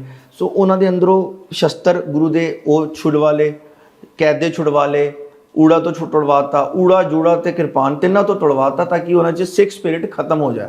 ਦੇਖੋ ਤੁਹਾਡੀ ਸਾਵਰਨਟੀ ਗਈ, ਤੁਹਾਡੇ ਕੋਲ ਵੈਪਨ ਚਲੇ ਗਏ, ਤੁਹਾਡੇ ਕੋਲ ਐਜੂਕੇਸ਼ਨ ਖਤਮ ਹੋ ਗਈ, ਤੁਹਾਡੇ ਕੋਲ ਕੰਮ ਤਾਂ ਆਲਰੇਡੀ ਹੈ ਨਹੀਂਗਾ, ਤੁਸੀਂ ਸਲੇਵ ਬਣ ਚੁੱਕੇ ਹੋ। ਹੌਲੀ ਹੌਲੀ ਤੁਹਾਡੇ ਦਿਮਾਗ ਵਿੱਚ ਸਲੇਵਰੀ ਦਾ ਇੰਨਾ ਕਨਸੈਪਟ ਆ ਜਾਏਗਾ ਕਿ ਤੁਸੀਂ ਉਸ ਨੂੰ ਐਕਸੈਪਟ ਕਰ ਲਓਗੇ ਤੇ ਕਦੇ ਵੀ ਨਹੀਂ ਸੋਚੋਗੇ। ਤੇ ਨਾਲ ਕ੍ਰਿਸਚੀਅਨ ਸਕੂਲ ਖੋਲ੍ਹਣੇ ਸ਼ੁਰੂ ਕਰਤੇ, ਫਿਰ ਕਦੇ ਨਹੀਂ ਸੋਚੋਗੇ ਵੀ ਅਸੀਂ ਸੋਵਰੈਂਟੀ ਦੁਬਾਰਾ ਲੈਣੀ ਹੈ। ਤੇ ਮੈਂ ਹੁਣ ਉਸ ਵਾਲੇ ਟਾਈਮ ਨੂੰ ਇਸ ਵਾਲੇ ਟਾਈਮ ਨਾਲ ਰਿਲੇਟ ਕਰਨਾ ਚਾਹੁੰਦਾ। ਉਸ ਸਮੇਂ ਤੇ ਚਲੋ ਬ੍ਰਿਟਿਸ਼ਰ ਸੀਗੇ, ਉਹ ਆਪਣੀ ਵਿਚਾਰਧਾਰਾ, ਆਪਣਾ ਥਾਟ, ਆਪਣੀ ਲੈਂਗੁਏਜ ਥੋਪਣਾ ਚਾਹੁੰਦੇ ਸੀ। ਇਸ ਵੇਲੇ ਵੀ ਇਹੀ ਹੈ, ਇਹ ਆਪਣੀ ਵਿਚਾਰਧਾਰਾ ਕਿ ਤੁਸੀਂ ਸਨਾਤਨੀ ਬਣ ਜਾਓ। ਉਹ ਕਹਿੰਦੇ ਸੀ ਤੁਸੀਂ ਕ੍ਰਿਸਚਨ ਬਣ ਜਾਓ, ਲੈਂਗੁਏਜ ਹਿੰਦੀ ਪੜ੍ਹੋ, ਉਹ ਕਹਿੰਦੇ ਸੀ ਇੰਗਲਿਸ਼ ਪੜ੍ਹੋ, ਇਹ ਕਹਿੰਦੇ ਹਿੰਦੀ ਪੜ੍ਹੋ। ਦੇਵਨਾਗਰੀ ਸਿਲੇਬਸ ਵਿੱਚੋਂ ਜਿੱਦਾਂ ਉਹਨਾਂ ਨੇ ਮੁਗਲਾਂ ਕੱਢਿਆ, ਕੱਲ੍ਹ ਨੂੰ ਸਿੱਖਾਂ ਦਾ ਕੱਢ ਦੇਣਗੇ, ਹਿਸਟਰੀ ਕੱਢ ਦੇਣਗੇ, ਉਹ ਤੇ ਹੋ ਰਿਹਾ। ਇੰਡੀਆ ਦੀ ਹਿਸਟਰੀ ਪੜ੍ਹਾਉਣੀ ਹੈ। ਹੁਣ ਨਾਲ ਡਿਜੀਟਲ ਸਾਡੇ ਤੇ ਅਟੈਕ ਆਇਆ ਹੋ ਰਿਹਾ ਕਿ ਸਿੱਖ ਹਿੰਦੂ ਹੀ ਨੇ, ਸਾਡੀ ਵਿਚਾਰਧਾਰਾ ਨੂੰ ਮਿਸ ਇੰਟਰਪ੍ਰੀਟ ਕੀਤਾ ਜਾ ਰਿਹਾ। ਸੋ ਪੈਰਾਮੀਟਰਸ ਜਿਹੜੇ ਉਹਨਾਂ ਦੇ ਜਿਹੜੇ ਟ੍ਰੇਟਸ ਸੀਗੇ, ਟੈਕਟਿਕਸ ਸੀਗੇ, ਉਹ ਚਾਹੇ ਗੋਰਾ ਸੀਗਾ ਤੇ ਚਾਹੇ ਹਿੰਦੂਵਾਦੀ ਹੈਗੇ ਆ, ਸੇਮ ਹੈਗੇ। ਇਹ ਬਿਲਕੁਲ ਇਸ ਤਰ੍ਹਾਂ ਹੀ ਹੁੰਦਾ ਜਦੋਂ ਸਰਕਾਰਾਂ ਸੰਕੀਰਨਤਾ ਦੀ ਸੋਚ ਰੱਖ ਲੈਣ ਨਾ, ਇਸ ਤਰ੍ਹਾਂ ਹੁੰਦਾ। ਪਰ ਇੱਕ ਤੁਸੀਂ ਦੇਖੋ ਨਾ, ਉਦੋਂ ਉਹ ਕਾਮਯਾਬ ਹੋ ਸਕਿਆ ਅੰਗਰੇਜ਼ ਤੇ ਨਾ ਹੁਣ ਹੋ ਸਕੇਗਾ। ਜਿਨ੍ਹਾਂ ਲੋਕਾਂ ਦੀਆਂ ਇਮੋਸ਼ਨਸ ਵਿੱਚ ਧਰਮ, ਕਲਚਰ, ਲੈਂਗੁਏਜ ਵਸੇ ਹੋਏ ਨੇ, ਉਹ ਕਦੇ ਵੀ ਇਸ ਤੋਂ ਵਿਰਵੇ ਨਹੀਂ ਹੋ ਸਕਦੇ, ਉਹਨਾਂ ਨੂੰ ਹਟਾਇਆ ਨਹੀਂ ਜਾ ਸਕਦਾ। ਪਰ ਜਿਹੜੇ ਉਹਨਾਂ ਆਰਗੇਨਾਈਜੇਸ਼ਨ ਦੇ ਜਿਹੜੀ ਹਿੰਦੂ ਰੈਡੀਕਲ ਆਰਗੇਨਾਈਜੇਸ਼ਨਸ ਨੇ, ਉਹਨਾਂ ਦੇ ਮੁਖੀ ਜੇ ਇਹ ਵੀਡੀਓ ਸਾਰੇ ਸੁਣ ਰਹੇ ਹੋਣਗੇ, ਉਹਨਾਂ ਨੂੰ ਮੈਂ ਇੱਕ ਸਲਾਹ ਦੇਣਾ ਚਾਹਾਂਗਾ ਕਿ ਇਹਦੇ ਨਾਲ ਉਹ ਸਿੱਖਾਂ ਨੂੰ ਹੋਰ ਦੂਰ ਨਹੀਂ ਕਰਨਗੇ। ਬਿਲਕੁਲ ਠੀਕ ਹੈ ਗੱਲ ਤੁਹਾਡੀ, ਬਿਲਕੁਲ ਠੀਕ ਹੈ। ਦੇਖੋ ਤੁਹਾਡੇ ਕੋਲ ਕਣਕ, ਅਨਾਜ ਪੈਦਾ ਕਰਨ ਵਾਲਾ ਪੰਜਾਬ ਹੈ। ਮੈਂ ਕਹਿੰਦਾ ਖਾਲੀ ਸਿੱਖ ਹੀ ਨਹੀਂ, ਪੰਜਾਬ ਹੈ। ਤੁਹਾਡੇ ਫੌਜ ਵਿੱਚ ਸਭ ਤੋਂ ਅੱਗੇ ਹੋ ਕੇ ਲੜਨ ਵਾਲੇ ਸਰਦਾਰ ਨੇ, ਬਾਕੀ ਤਾਂ ਭੱਜ ਜਾਂਦੇ, ਕਿਸੇ ਨੂੰ ਜ਼ੁਕਾਮ ਹੋ ਜਾਂਦਾ ਹੈ, ਕੋਈ ਕਹਿੰਦਾ ਮੇਰੀ ਪਿੱਛੇ ਡਿਊਟੀ ਲਾ ਦਿਓ, ਉਹ ਇਸ ਤਰ੍ਹਾਂ ਦੇ ਬਹਾਨੇ ਲਾਉਂਦੇ ਆ। ਫਿਰ ਤੁਹਾਡੇ ਕੋਲ ਸਭ ਤੋਂ ਵੱਡੇ ਜਿਹੜੇ ਹਿਊਮੈਨੀਟੇਰੀਅਨ ਨੇ, ਪੰਜਾਬੀ ਨੇ। ਸਭ ਤੋਂ ਵੱਡੇ ਜਿਹੜੇ ਨੇ ਕ੍ਰਾਈਸਿਸ ਵਿੱਚ ਮਦਦ ਕਰਨ ਵਾਲੇ ਨੇ, ਭਾਵੇਂ ਲੰਗਰ ਲਾਉਣ ਤੇ ਭਾਵੇਂ ਕੱਪੜੇ ਦੇਣ ਤੇ ਭਾਵੇਂ ਚੰਦੇ ਦੇਣ, ਭਾਵੇਂ ਚੈਰਿਟੀ ਦੇ ਕੰਮ ਕਰਨ, ਉਹ ਸਾਰਾ ਪੰਜਾਬ ਹੈ। ਪੰਜਾਬ ਨੂੰ ਤੋੜ ਕੇ ਆਪਣਾ ਨੁਕਸਾਨ ਕਰੋਗੇ। ਇੱਕ ਮੈਂ ਸ਼ੇਰ ਤੁਹਾਨੂੰ ਕਹਾਂਗਾ, ਸੁਣਾਉਣਾ ਚਾਹਾਂਗਾ ਵੀ इस दिल को तोड़ोगे तोड़ दो, तुम्हारा घर है अपना घर ही उजाड़ोगे। सही बात है। ਅੱਛਾ ਪ੍ਰੋਫੈਸਰ ਸਾਹਿਬ, ਇੱਕ ਉਹ ਇਹ ਵੀ ਗੱਲ ਕਰਦੇ ਕਿ ਜਿਹੜੀ ਚੰਡੀ ਦੀ ਵਾਰ ਹੈ ਤੇ ਪ੍ਰਿਥਮ ਭਗੌਤੀ ਹੈ, ਇਹ ਜਿਹੜੀ ਤੁਹਾਡੀ ਅਰਦਾਸ 'ਚ ਪੜ੍ਹੀ ਜਾਂਦੀ ਹੈ, ਇਹ ਵੀ ਤੇ ਦੇਖੋ ਦਸਮ ਗ੍ਰੰਥ ਤੋਂ ਆ ਰਹੀ ਹੈ ਤੇ ਇਹਦੇ ਵਿੱਚ ਤੇ ਉਹ ਦੇਵੀ ਨੂੰ ਪੂਜ ਰਹੇ ਨੇ, ਇਹਦੇ ਬਾਰੇ ਕੀ ਕਹੋਗੇ? ਦੇਖੋ ਅਖੌਤੀ ਦਸਮ ਗ੍ਰੰਥ ਜਿਹੜਾ ਹੈ ਬਚਿੱਤਰ ਨਾਟਕ ਜੀ ਦਾ ਸਹੀ ਨਾਂ ਹੈ। ਅਖੌਤੀ ਦਸਮ ਗ੍ਰੰਥ ਵਿੱਚ ਚੰਡੀ ਦੇ ਨਾਲ ਸੰਬੰਧਿਤ 3 ਕਵਿਤਾਵਾਂ ਨੇ। ਠੀਕ ਹੈ। ਜਿਨ੍ਹਾਂ 'ਚ ਇੱਕ ਪੰਜਾਬੀ 'ਚ ਚੰਡੀ ਦੀ ਵਾਰ ਹੈ, ਬਾਕੀ ਚੰਡੀ ਚਰਿਤਰ ਚੰਡੀ, ਇਹਨਾਂ ਤਿੰਨਾਂ ਦੇ 20 ਸਫ਼ੇ 25 ਸਫ਼ੇ ਇਸ ਤਰ੍ਹਾਂ ਕਰਕੇ 3 ਹੈਗੀਆਂ ਨੇ। ਔਰ ਇਹਨਾਂ ਵਿੱਚ ਵੱਖ-ਵੱਖ ਗੱਲਾਂ ਵੀ ਹਨ। ਜੇ ਗੁਰੂ ਗੋਬਿੰਦ ਸਿੰਘ ਦੀ ਰਚਨਾ ਹੁੰਦੀ ਤੇ ਗੁਰੂ ਸਾਹਿਬ ਨੂੰ 3 ਥਾਂ ਤੇ ਵੱਖ-ਵੱਖ ਰਚਨਾ ਕਰਨ ਦੀ ਕੀ ਲੋੜ ਸੀਗੀ? ਮੈਂ ਇਹ ਮੰਨਦਾ ਹੀ ਨਾ ਵੀ ਤੁਸੀਂ ਇੱਕ ਬ੍ਰਿਜ ਭਾਸ਼ਾ 'ਚ ਕੀਤੀ ਪੰਜਾਬੀ 'ਚ, ਇਹ ਤਾਂ ਮੈਂ ਮੰਨ ਸਕਦਾ, ਪਰ ਤਿੰਨੇ ਅਲੱਗ-ਅਲੱਗ ਹੋਣ ਇਹ ਕਿਵੇਂ ਹੋ ਸਕਦਾ ਹੈ? ਡੈਫੀਨੇਟਲੀ ਇਹ ਅਲੱਗ-ਅਲੱਗ ਬੰਦਿਆਂ ਨੇ ਲਿਖੀਆਂ ਨੇ। ਔਰ ਉਹਦੇ ਵਿੱਚੋਂ ਨਿਰਵੜਿਆਂ ਦਾ ਜਦੋਂ ਦਰਬਾਰ ਸਾਹਿਬ 'ਤੇ ਕਬਜ਼ਾ ਰਿਹਾ ਤੇ ਇਹ ਅਰਦਾਸ ਨਿਰਵੜਿਆਂ ਨੇ ਸ਼ੁਰੂ ਕੀਤੀ ਸੀ, ਪ੍ਰਥਮ ਭਗੌਤੀ ਵਾਲੀ। ਤੇ ਜੇ ਕੋਈ ਕਵੇ ਕੋਸ਼ਿਸ਼ ਕਰਦਾ ਭਗੌਤੀ ਨੂੰ ਵਾਹਿਗੁਰੂ ਨਾਲ ਜੋੜਨ ਦੀ ਵੀ ਪਰਮਾਤਮਾ ਦਾ ਵਾਸਤੇ ਭਗੌਤੀ ਹੈ, ਇਹ ਬਿਲਕੁਲ ਹਰਗਿਜ਼ ਨਹੀਂ ਹੈ। ਕਿਉਂਕਿ ਜਦ ਤੁਸੀਂ ਲੈ ਹੀ ਦੁਰਗਾ ਦੀ ਵਾਰ ਦੇ ਵਿੱਚੋਂ ਰਹੇ ਹੋ, ਇਹ ਤਾਂ ਹੁਣ ਇਹਨਾਂ ਨੇ ਉੱਪਰ ਲਿਖਣਾ ਭਗੌਤੀ ਦੀ ਵਾਰ ਲਿਖਣਾ ਸ਼ੁਰੂ ਕੀਤਾ ਜਾਂ 10ਵੇਂ ਗੁਰੂ ਦੀ ਵਾਰ ਇੱਦਾਂ ਕਰਕੇ ਲਿਖਣਾ ਸ਼ੁਰੂ ਕੀਤਾ।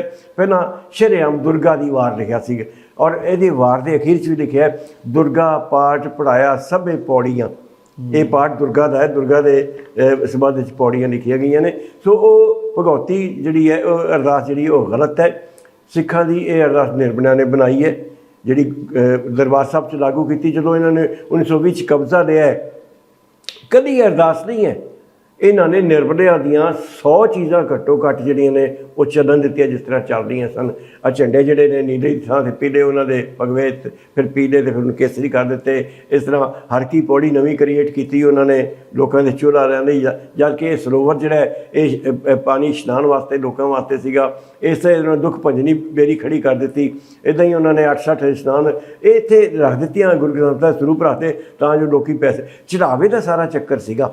ਔਰ ਉਹ ਚੜਾਵਾ ਜਿਹੜਾ ਹੁੰਦਾ ਰਿਹਾ ਤੇ ਦਰਬਾਰ ਸਾਹਿਬ ਵਿੱਚ ਇਸੇ ਤਰ੍ਹਾਂ ਜਿਹੜੀ ਮੈਂ ਭਗੌਤੀ ਦੀ ਗੱਲ ਕਰ ਰਿਹਾ ਵੀ ਇਹ ਜਿਹੜੀ ਹੈ ਭਗੌਤੀ ਦੀ ਵਾਰ ਦੇ ਵਿੱਚੋਂ ਇਹ ਅਨਸਿੱਖ ਰਾਈਟਿੰਗ ਜਿਹੜੀ ਹੈ ਇਹਨੂੰ ਸਿੱਖਾਂ ਦੀ ਅਰਦਾਸ ਬਣਾਉਣ ਦੀ ਜਿਹੜੀ ਹੈ ਕੋਝੀ ਹਰਕਤ ਕੀਤੀ ਗਈ ਸੀ। ਮੈਂ ਜਰਾ ਸਾਰੀ ਗੱਲ ਨੂੰ ਕਨਕਲੂਡ ਕਰਕੇ ਆਪਣੇ ਵਿਊਅਰਸ ਨੂੰ ਦੱਸਦਾ ਕਿ ਬੇਸਿਕਲੀ ਜਦੋਂ ਨਿਰਮਲਿਆਂ ਨੇ ਗੁਰਦੁਆਰਿਆਂ ਵਿੱਚ ਕਬਜ਼ਾ ਕਰ ਲਿਆ, ਜਦੋਂ ਸਿੱਖ ਜੰਗਲਾਂ ਵਿੱਚ ਚਲੇ ਗਏ ਮੁਗਲਾਂ ਦੇ ਹਮਲਿਆਂ ਦੌਰਾਨ, ਤੇ ਉਸ ਦੌਰਾਨ ਜਿਹੜੇ ਨਿਰਮਲੇ ਸੀਗੇ, ਜਿਵੇਂ ਕਿ ਮੈਂ ਪਹਿਲੇ ਵੀ ਦੱਸਿਆ, ਜਿਹੜੇ ਬ੍ਰਾਹਮਣ ਸੀਗੇ ਤੇ ਉਹਨਾਂ ਨੇ ਸਿੱਖੀ ਰੂਪਰੇਖਾ ਅਪਣਾ ਲਈ ਸੀ ਤੇ ਗੁਰਦੁਆਰਿਆਂ ਵਿੱਚ ਕਾਬਜ ਹੋ ਗਏ ਸੀਗੇ।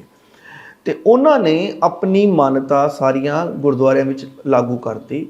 ਪਰ ਜਦੋਂ ਗੁਰਦੁਆਰੇ ਅਸੀਂ ਮਾਨਤਾ ਤੋਂ ਆਜ਼ਾਦ ਕਰਾਏ, ਕੁਝ ਚੀਜ਼ਾਂ ਤੇ 70% ਚੀਜ਼ਾਂ ਤੇ ਅਸੀਂ ਜਿਹੜੀ ਸਿੱਖ ਨਿਰੋਲ ਵਿਚਾਰਧਾਰਾ ਸੀ ਉਹ ਲਾਗੂ ਕਰਨ 'ਚ ਕਾਮਯਾਬ ਹੋ ਗਏ। ਪਰ ਕੁਝ ਚੀਜ਼ਾਂ ਜਿਵੇਂ ਭਗੌਤੀ ਵਾਲੀ ਜਿਹੜੀ ਲਾਈਨ ਹੈ ਉਹ ਅਰਦਾਸ ਵਿੱਚ ਰਹਿ ਗਈ। ਹਾਲਾਂਕਿ ਸਿੱਖ ਅਕਾਲ ਪੁਰਖ ਦਾ ਪੁਜਾਰੀ ਹੈ, ਤਾਂ ਅਕਾਲ ਪੁਰਖ ਨੂੰ ਸਿਮਰਨ ਦੀ ਵਾਲੀ ਲਾਈਨ ਦੀ ਬਜਾਏ ਇਹਨਾਂ ਨੇ ਭਗੌਤੀ ਵਾਲੀ ਲਾਈਨ ਪਾਤੀ। ਉਹਦੇ ਵਿੱਚ ਕਿਉਂਕਿ ਉਸ ਸਮੇਂ ਫਰੀडम ਸਟਰਗਲ ਵੀ ਚੱਲ ਰਿਹਾ ਸੀ, ਨਨਕਾਣਾ ਸਾਹਿਬ ਦਾ ਮੋਰਚਾ ਵੀ ਲੱਗਿਆ ਸੀ, ਕਈ ਸਿੱਖ ਸ਼ਹੀਦ ਹੋਏ ਸੀ ਤੇ ਉਸ ਸਮੇਂ ਕੌਮ ਦੇ ਇੱਦਾਂ ਦੇ ਹਾਲਾਤ ਨਹੀਂ ਹੋ ਪਾਏ ਕਿ ਪੂਰੀ ਤਰੀਕੇ ਦੇ ਨਾਲ ਜਿਹੜੀ ਸਾਡੇ ਤੇ ਰਲਗੜ ਹੋਈ ਸੀ ਉਹਨੂੰ ਬਾਹਰ ਕੱਢ ਪਾਉਂਦੇ।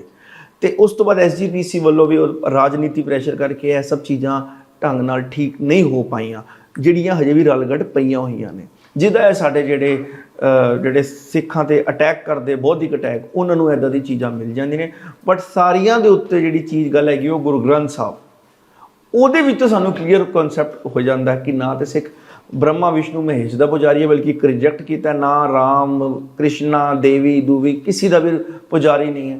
ਤੇ ਗੱਲ ਮੁੱਢੋਂ ਹੀ ਰੱਦ ਹੋ ਜਾਂਦੀ ਹੈ। ਜੇ ਸਿੱਖੀ ਦਾ ਸਕੂਲ ਆਫ ਥਾਟ ਹੀ ਇਸ ਚੀਜ਼ ਨੂੰ ਰਿਜੈਕਟ ਕਰਦਾ ਤੇ ਫਿਰ ਅਰਦਾਸ ਦੀ ਚੀਜ਼ਾਂ ਕਿੱਥੋਂ ਆ ਗਈਆਂ? ਬਾਕੀ ਸਾਡੇ ਕਈ ਸਿੱਖ ਭਰਾ ਵੀ ਨੇ, ਉਹ ਹੈ ਭਗੌਤੀ ਨੂੰ ਵਾਹਿਗੁਰੂ ਨਾਲ ਜੋੜਨ ਦੀ ਕੋਸ਼ਿਸ਼ ਕਰਦੇ ਨੇ ਜ਼ਬਰਦਸਤੀ, ਜਦ ਕਿ ਇਹ ਰਲਗੜ ਹੈ। ਸਾਡੇ ਸਿੱਖਾਂ ਨੂੰ ਵੀ ਸਮਝਣਾ ਚਾਹੀਦਾ ਹੈ ਇਹ ਲਾਈਨ ਸਾਡੇ 'ਚ ਫਿੱਟ ਕੀਤੀ ਗਈ ਹੈ। ਸਾਡਾ ਨਾ ਦਸਮ ਗ੍ਰੰਥ ਨਾਲ ਕੋਈ ਲੈਣਾ ਦੇਣਾ ਹੈ, ਇਹ ਵੀ ਕਨਕੋਕਸ਼ਨ ਸਾਡੇ ਕੋਲ ਆਈ ਹੈ, ਤੇ ਨਾ ਹੀ ਇਹ ਭਗੌਤੀ ਵਾਲੀ ਜਿਹੜੀ ਤੁਕ ਹੈ ਇਹ ਸਾਡਾ ਇਹਦੇ ਨਾਲ ਕੋਈ ਲੈਣਾ ਦੇਣਾ। ਸਿੱਖ ਅਕਾਲ ਪੁਰਖ ਦਾ ਪੁਜਾਰੀ ਹੈ। ਸੋ ਦਿਲਗੀਰ ਸਾਹਿਬ, ਇੱਕ ਇਹਨਾਂ ਨੇ ਗੱਲ ਕਹੀ ਕਿ ਜਿਹੜੇ ਨਾਮਧਾਰੀ ਨੇ ਉਹ ਪੂਰੀ ਸਨਾਤਨ ਮਤ ਦੇ ਹਿਸਾਬ ਨਾਲ ਚੱਲਦੇ ਨੇ, ਉਹਨਾਂ ਨੇ ਬੜੀਆਂ ਸ਼ਹਾਦਤਾਂ ਦਿੱਤੀਆਂ ਨੇ, ਉਹ ਬੜੇ ਟਰੂ ਸਿੱਖ ਨੇ, ਉਹਨਾਂ ਨੂੰ ਟਰੂ ਸਿੱਖ ਕਹਿ ਰਹੇ ਨੇ। ਤੇ ਉਹ ਕਹਿ ਰਹੇ ਨੇ ਨਾਮਧਾਰੀਆਂ ਦਾ ਇੰਡੀਪੈਂਡੈਂਸ 'ਚ ਬੜਾ ਵੱਡਾ ਰੋਲ ਸੀ, ਉਹ ਹਵਨ ਵੀ ਕਰਦੇ ਨੇ। ਬੜੀ ਹੈਰਾਨੀ ਦੀ ਗੱਲ ਹੈ ਵੀ ਜਿੱਦਾਂ ਮੈਂ ਪਹਿਲਾਂ ਕਿਹਾ ਵੀ ਲੋਕਾਂ ਨੂੰ ਮੂਰਖ ਸਮਝਦੇ ਨੇ। ਨਾਮਧਾਰੀਆਂ ਨੇ ਕਦੇ ਵੀ ਜਿਹੜੀ ਇੰਡੀਪੈਂਡੈਂਸ ਮੂਵਮੈਂਟ 'ਚ ਕੋਈ ਪਾਰਟੀਸਪੇਸ਼ਨ ਨਹੀਂ ਕੀਤੀ। ਠੀਕ ਹੈ। ਜਿਹੜਾ ਕਹਿੰਦੇ ਨੇ ਵੀ ਇਹਨਾਂ ਨੇ ਸਰਕਾਰੀ ਸਕੂਲਾਂ ਦਾ ਬਾਈਕਾਟ ਕੀਤਾ, ਰਾਮ ਸਿੰਘ ਵੇਲੇ ਸਰਕਾਰੀ ਸਕੂਲ ਖੁੱਲ੍ਹੇ ਹੀ ਨਹੀਂ ਸਨ। ਡਾਕਟਰ ਦਾ ਬਾਈਕਾਟ ਕੀਤਾ, ਡਾਕਟਰ ਮਹਿਕਮਾ ਸ਼ੁਰੂ ਨਹੀਂ ਸੀ ਹੋਇਆ। ਦੋ ਚੀਜ਼ਾਂ ਇਹਨਾਂ ਦੀ ਕਹਿੰਦੇ ਆ, ਔਰ ਦੋਵੇਂ ਚੀਜ਼ਾਂ ਅਜੇ ਤੱਕ ਅੰਗਰੇਜ਼ਾਂ ਨੇ ਪੰਜਾਬ 'ਚ ਸ਼ੁਰੂ ਹੀ ਨਹੀਂ ਕੀਤੀਆਂ ਸਨ। ਸੋ ਗੱਪਾਂ ਮਾਰਨ ਨੂੰ ਜੋ ਮਰਜ਼ੀ। ਅੱਛਾ, ਦੂਜੀ ਗੱਲ ਕਹਿੰਦੇ ਨਾਨ ਕੋਆਪਰੇਸ਼ਨ ਮੂਵਮੈਂਟ ਵੀ ਨਾਨ ਕੋਆਪਰੇਸ਼ਨ ਮੂਵਮੈਂਟ 1915 ਜਾ ਕੇ 30 ਸ਼ੁਰੂ ਕਹਿੰਦੇ ਉਸ ਦਾ ਮੁੱਢ ਰਾਮ ਸਿੰਘ ਉਹਨਾਂ ਨੇ ਬੰਨਿਆ ਸੀ। ਰਾਮ ਸਿੰਘ ਇਹ ਦੋਵੇਂ ਗੱਲਾਂ ਗਲਤ ਨੇ। ਰਾਮ ਸਿੰਘ ਵੇਲੇ ਨਾ ਤੇ ਮਹਿਕਮਾ ਸੀਗਾ ਡਾਕਟਰ ਦਾ, ਅੱਛਾ, ਤੇ ਨਾ ਹੀ ਉਸਦੇ ਕੱਪੜੇ ਆਣੇ ਸ਼ੁਰੂ ਹੋਏ ਸਨ ਬਾਹਰੋਂ। ਹਾਂਜੀ, ਅੰਗਰੇਜ਼ਾਂ ਦਾ ਰਾਜ ਤਾਜ਼ਾ ਆਇਆ ਸੀਗਾ, ਤੇ ਇਸ ਤੋਂ ਕਈ ਸਾਲ ਬਾਅਦ ਜਿਹੜਾ ਇੱਥੇ ਰੇਸ਼ਮੀ ਕੱਪੜਾ ਆਉਣਾ ਸ਼ੁਰੂ ਹੋਇਆ। ਅੱਛਾ, ਇਸ ਤੋਂ ਕਈ ਸਾਲ ਬਾਅਦ ਡਾਕਟਰ ਮਹਿਕਮਾ ਸ਼ੁਰੂ ਹੋਇਆ। ਪਹਿਲਾ ਸਕੂਲ 1870-75 'ਚ ਖੁੱਲ੍ਹਿਆ, ਤੇ 1870-75 ਤੋਂ ਪਹਿਲਾਂ ਤਾਂ ਰਾਮ ਸਿੰਘ ਨੂੰ ਜਲਾ ਵਤਨ ਕਰਦਾ ਕਰ ਚੁੱਕੇ ਹੋਏ ਸਨ। ਕੂਕੇ ਉਡਾਤੇ ਸੀ। ਮਤਲਬ ਇਹ ਆਪਣਾ ਹੋਮਵਰਕ ਨਹੀਂ ਕਰਦੇ, ਜਿਹੜੇ ਝੂਠ ਬੋਲਦੇ ਨੇ ਨਾ, ਇਹਨਾਂ ਨੂੰ ਘੱਟੋ ਘੱਟ ਡੇਟਸ ਤਾਂ ਵੇਖ ਲੈਣੀਆਂ ਚਾਹੀਦੀਆਂ ਵੀ ਉਹ ਕਦੋਂ ਜਿਹੜਾ ਉਹਨੂੰ ਜਲਾ ਵਤਨ ਕੀਤਾ ਬਰਮਾ। ਅੱਛਾ, ਫਿਰ ਤੁਸੀਂ ਗੱਲ ਹੋਰ ਦੇਖੋ, ਉਹ ਇਹਨਾਂ ਨੂੰ ਚੰਗੇ ਇਸ ਲਈ ਵੀ ਲੱਗਦੇ ਕਿਉਂਕਿ ਹਵਨ ਦੀ ਪੂਜਾ ਕਰਦੇ ਨੇ। ਉਹਦੀ ਗੱਲ ਹੀ ਮੈਂ ਕਰਨ ਲੱਗਾ ਵੀ ਦੇਖੋ, ਇਹ ਆਪਣੇ ਆਪ ਨੂੰ 12ਵਾਂ 13ਵਾਂ ਗੁਰੂ ਮੰਨਦੇ ਆ। ਗੁਰੂ ਗ੍ਰੰਥ ਸਾਹਿਬ ਨੂੰ ਗੁਰੂ ਨਹੀਂ ਮੰਨਦੇ। ਜਿਹੜਾ ਗੁਰੂ ਗ੍ਰੰਥ ਸਾਹਿਬ ਨੂੰ ਗੁਰੂ ਨਹੀਂ ਮੰਨਦਾ, ਉਹਨੂੰ ਤੁਸੀਂ ਸਿੱਖਾਂ ਦਾ ਇੱਕ ਸੈਕਟ ਜਾਂ ਫਿਰਕਾ ਕਿਵੇਂ ਕਹਿ ਸਕਦੇ ਹੋ? ਬਿਲਕੁਲ ਨਹੀਂ, ਉਹ ਹਿੰਦੂ ਧਰਮ ਦਾ ਫਿਰਕਾ ਹੈ। ਠੀਕ ਹੈ, ਮੁਬਾਰਕ ਜੀ ਆਇਆਂ ਨੂੰ, ਮੁਬਾਰਕ ਉਹਨਾਂ ਨੂੰ, ਜਿਸ ਤਰ੍ਹਾਂ ਮਰਜ਼ੀ ਕਰਨ। ਹਰ ਇੱਕ ਦਾ ਹੱਕ ਹੈ ਬਈ ਉਹ ਕਿਸੇ ਵੀ ਅਕੀਦੇ ਨੂੰ ਅਪਣਾਏ ਤੇ ਕਿਸੇ ਵੀ ਤਰੀਕੇ ਨਾਲ ਆਪਣਾ ਜੀਵਨ ਜਾਂਚ ਜੀਏ, ਭਾਵੇਂ ਅਗਨੀ ਦੇ ਆਲੇ ਦੁਆਲੇ ਫੇਰਾ ਲੈਣ ਜਾਂ ਭਾਵੇਂ ਕਿਸੇ ਦੇ ਆਲੇ ਦੁਆਲੇ ਫੇਰਾ ਲੈਣ। ਜੀ ਆਇਆਂ ਨੂੰ। ਦਿਲਗੀਰ ਸਾਹਿਬ, ਇਹ ਕੂਕਿਆਂ ਨੂੰ ਕੀ ਕਹਿੰਦੇ ਫਿਰ ਇਹ ਸਿਲੇਬਸ ਦੇ ਵਿੱਚ ਤੇ ਹਿੰਦੁਸਤਾਨ ਦੀ ਜਿਹੜੀ ਕਿਤਾਬਾਂ ਨੇ ਉਹਦੇ ਵਿੱਚ ਵੀ ਕਿਉਂ ਫਿਰ ਇੰਡੀਪੈਂਡੈਂਸ ਤੋਂ ਬਾਅਦ ਇਹ ਚੀਜ਼ਾਂ ਕਿਉਂ ਨਹੀਂ ਕਲੀਅਰ ਕੀਤੀਆਂ ਗਈਆਂ, ਕਿਉਂ ਪਾਈਆਂ ਗਈਆਂ ਸਭ ਸਿਲੇਬਸਾਂ ਵਿੱਚ? ਇਹ ਦੋ ਗੱਲਾਂ ਨੇ ਇਹਦੇ 'ਚ ਖਾਸ। ਨੰਬਰ ਇੱਕ ਤਾਂ ਉਹਨਾਂ ਨੇ ਇਸ ਕਰਕੇ ਪ੍ਰਮੋਟ ਕੀਤਾ ਵੀ ਇਹਨਾਂ ਨੂੰ ਐਸਟੈਬਲਿਸ਼ ਕੀਤਾ ਜਾਵੇ, ਕੂਕਿਆਂ ਨੂੰ ਸਿੱਖਾਂ ਦੇ ਮੁਕਾਬਲੇ 'ਚ ਐਸਟੈਬਲਿਸ਼ ਕੀਤਾ ਜਾਵੇ। ਸਿੱਖਾਂ ਨੇ ਕੋਈ ਪੋਜ਼ੀਟਿਵ ਰੋਲ ਨਹੀਂ ਕੀਤਾ 1857 ਦੇ ਗਦਰ ਵਿੱਚ ਵੀ, ਜਿਹੜਾ ਅੰਗਰੇਜ਼ਾਂ ਦੀ ਮਦਦ ਕੀਤੀ, ਤੇ ਇਹ ਜਿਹੜੇ ਸਨ ਅਸਲੀ ਵਾਰੀਅਰ ਇਹ ਸਨ। ਜਦ ਕਿ ਮੈਂ ਪਹਿਲਾਂ ਦੱਸ ਚੁੱਕਾ ਵੀ ਇਹਨਾਂ 'ਚੋਂ ਕੋਈ ਕੰਮ ਇਹਨਾਂ ਨੇ ਨਹੀਂ ਕੀਤਾ। ਦੂਸਰਾ ਕਾਰਨ ਇਹ ਸੀਗਾ ਵੀ ਇਹਦੇ 'ਚ ਕੁਝ ਲੋਕ ਚਾਹੁੰਦੇ ਸੀ ਵੀ ਗਾਂਧੀ ਜਿਹੜਾ ਉਸ ਨੂੰ ਸਾਬਤ ਕੀਤਾ ਜਾਵੇ ਗਾਂਧੀ ਨੇ ਰਾਮ ਸਿੰਘ ਕੋਲੋਂ ਸਿੱਖਿਆ ਪ੍ਰਮੋਸ਼ਨ ਕਰਨ ਵਾਸਤੇ। ਬੜੀ ਚਲਾਕੀ ਹੈ ਇਹ ਬਹੁਤ। ਹਾਂ, ਹਿੰਦੂਵਾਦੀ ਲੋਕੀ ਗਾਂਧੀ ਨੂੰ ਪਸੰਦ ਤੇ ਕਰਦੇ ਨਹੀਂ। ਹਾਂ, ਇਹ ਗॉडसे ਵਾਲੀ ਸੋਚ ਵਾਲੇ ਬੰਦੇ। ਬੜੀ ਮਾਈਂਡ ਗੇਮ ਹੈ ਇਹਨਾਂ ਦੀ, ਬੜੀ ਸ਼ਰਾਰਤ ਵਾਲੀ ਗੇਮ ਹੈ। ਇੱਕ ਤੀਰ ਸੇ ਦੋ ਸ਼ਿਕਾਰ, ਸਿੱਖ ਵੀ ਟਾਰਗੇਟ ਹੋ ਗਏ, ਗਾਂਧੀ ਵੀ ਟਾਰਗੇਟ ਹੋ ਗਏ। ਇਹ ਕੀਤਾ ਇਹਨਾਂ ਨੇ, ਇਹ ਸੀ ਸ਼ਰਾਰਤ ਦੇ ਵਿੱਚ। ਠੀਕ ਹੈ, ਠੀਕ। ਸਵਰਕਰ ਦੇ ਭਗਤ ਨੇ ਨਾ ਸਾਰੇ। ਹਾਂਜੀ, ਇਹ ਸਵਰਕਰ ਦੇ ਭਗਤ ਨੇ ਬਿਲਕੁਲ। ਤੇ ਇਹਨਾਂ ਨੇ ਸਵਰਕਰ ਗॉडसे ਨੂੰ ਤੇ ਚੱਕਣਾ ਹੈ, ਤੇ ਗਾਂਧੀ ਨੂੰ ਤਾਂ ਵੈਸੇ ਹੀ ਹੇਟ ਕਰਦੇ। ਇਹਨਾਂ ਦੀ ਇੱਕ MP ਵੀ ਹੈਗੀ, ਉਹਨੇ ਵੀ ਬੜਾ ਫालतू ਬੋਲਿਆ ਸੀਗਾ। ਵੈਸੇ ਤਾਂ ਗॉडसे ਨੇ ਕੋਈ ਬਹੁਤਾ ਵੱਡਾ ਗਲਤ ਕੰਮ ਤਾਂ ਨਹੀਂ ਕੀਤਾ, ਬਹੁਤੇ ਲੋਕ ਇਹ ਸਮਝਦੇ ਆ। ਮੈਂ ਨਹੀਂ, ਮੈਂ ਨਾ ਹੱਕੇ 'ਚ ਨਾ ਗਿਆ। ਨਹੀਂ, ਇਹ ਗॉडसे ਵਾਦੀ ਨੇ ਨਾ, ਅਸੀਂ ਤੇ ਨਾ ਗॉडसे ਨੂੰ ਪਸੰਦ ਕਰਦੇ ਨਾ ਗਾਂਧੀ ਨੂੰ। ਬਿਲਕੁਲ। ਪਰ ਇਹ ਲੋਕੀ ਜਿਹੜੇ ਹਿੰਦੂਵਾਦੀ ਲੋਕ ਨੇ, ਜਿਹੜੇ ਸੰਗੀ ਨੇ, ਇਹ ਗॉडसे ਨੂੰ ਪ੍ਰਮੋਟ ਕਰਨਾ ਚਾਹੁੰਦੇ ਨੇ। ਹੁਣ ਇਹਨਾਂ ਨੇ ਇੱਕ ਤੀਰ ਨਾਲ ਦੋ ਸ਼ਿਕਾਰ ਐਵੇਂ ਕੀਤਾ ਕਿ ਇਹਨਾਂ ਨੇ ਕਿਹਾ ਕਿ ਇੱਕ ਤੇ ਜਿਹੜੇ ਸਾਨੂੰ ਫਿੱਟ ਪੈਂਦੇ ਉਹ ਹੈਗੇ ਨਾਮਧਾਰੀ, ਇਹਨਾਂ ਨੂੰ ਚੱਕ ਦਿਓ, ਤੇ ਉਸ ਤੋਂ ਬਾਅਦ ਇਹ ਸਾਬਿਤ ਕਰ ਦੋ ਕਿ ਜਿਹੜਾ ਗਾਂਧੀ ਸੀਗਾ ਉਹਨੇ ਵੀ ਰਾਮ ਸਿੰਘ ਤੋਂ ਸਿੱਖਿਆ ਸੀਗਾ। ਇੱਕ ਤੇ ਸਿੱਖ ਵੀ ਨੀਵੇਂ ਹੋ ਜਾਂਦੇ ਨੇ, ਉਤੋਂ ਗਾਂਧੀ ਵੀ ਨੀਵਾਂ ਹੋ ਜਾਂਦਾ। ਹੋਰ ਕੀ ਚਾਹੀਦਾ? ਬੜੀ ਤੇਜ਼ ਤਗੜੀ ਗੇਮ ਸੀ। ਪੁੰਨ ਤੇ ਨਾਲੇ ਫਲੀਆਂ। ਅੱਛਾ, ਦਿਲਗੀਰ ਸਾਹਿਬ, ਇੱਕ ਆਖਰੀ ਮੇਰਾ ਸਵਾਲ, ਇਹ ਬਾਰ-ਬਾਰ ਇਹ ਵੀ ਗੱਲ ਬੋਲਦੇ ਆ ਕਿ ਜਿਹੜੀ ਸਿੱਖੀਜ਼ਮ ਸੀਗੀ ਇਹ ਭਗਤੀ ਮੂਵਮੈਂਟ ਦਾ ਹੀ ਪਾਰਟ ਸੀਗੀ। ਇਹਦੇ ਸਾਨੂੰ ਵਿਸਥਾਰ 'ਚ ਦੱਸੋ। ਇਹ ਬੜੀ ਜਗ੍ਹਾ ਹੈ ਲੋਕੀ ਬੋਲਦੇ ਆ।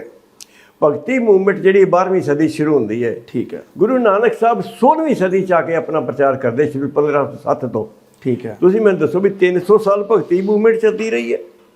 ਫਿਰ ਭਗਤੀ ਮੂਵਮੈਂਟ ਦੀਆਂ ਦੋ ਖਾਸ ਗੱਲਾਂ ਜਿਹੜੀਆਂ ਨੇ ਉਹ ਐਂਟੀ ਸਿੱਖ ਗੱਲਾਂ ਨੇ ਸ਼ਰੇਆਮ। ਉਹਦੇ 'ਚ ਇਸ਼ਟ ਦੀ ਪੂਜਾ ਹੈ, ਕਿਸੇ ਦੇਵੀ ਦੇਵਤੇ ਦੀ ਪੂਜਾ ਹੈ। ਬਹੁਤੇ ਜਿਹੜੇ ਨੇ ਉਹ ਵਿਸ਼ਨੂੰ ਜਾਂ ਕ੍ਰਿਸ਼ਨ ਦੀ ਪੂਜਾ ਕਰਦੇ ਨੇ। ਹਾਲਾਂਕਿ ਕਬੀਰ ਬਿਲਕੁਲ ਇਹਨਾਂ ਦੀ ਪੂਜਾ ਨਹੀਂ ਕਰਦਾ, ਰਵਿਦਾਸ ਬਿਲਕੁਲ ਪੂਜਾ ਨਹੀਂ। ਰਵਿਦਾਸ ਤੇ ਕਬੀਰ ਨੂੰ ਵੀ ਇਹ ਭਗਤੀ ਮੂਵਮੈਂਟ ਦਾ ਹਿੱਸਾ ਬਣਾ ਦੇ।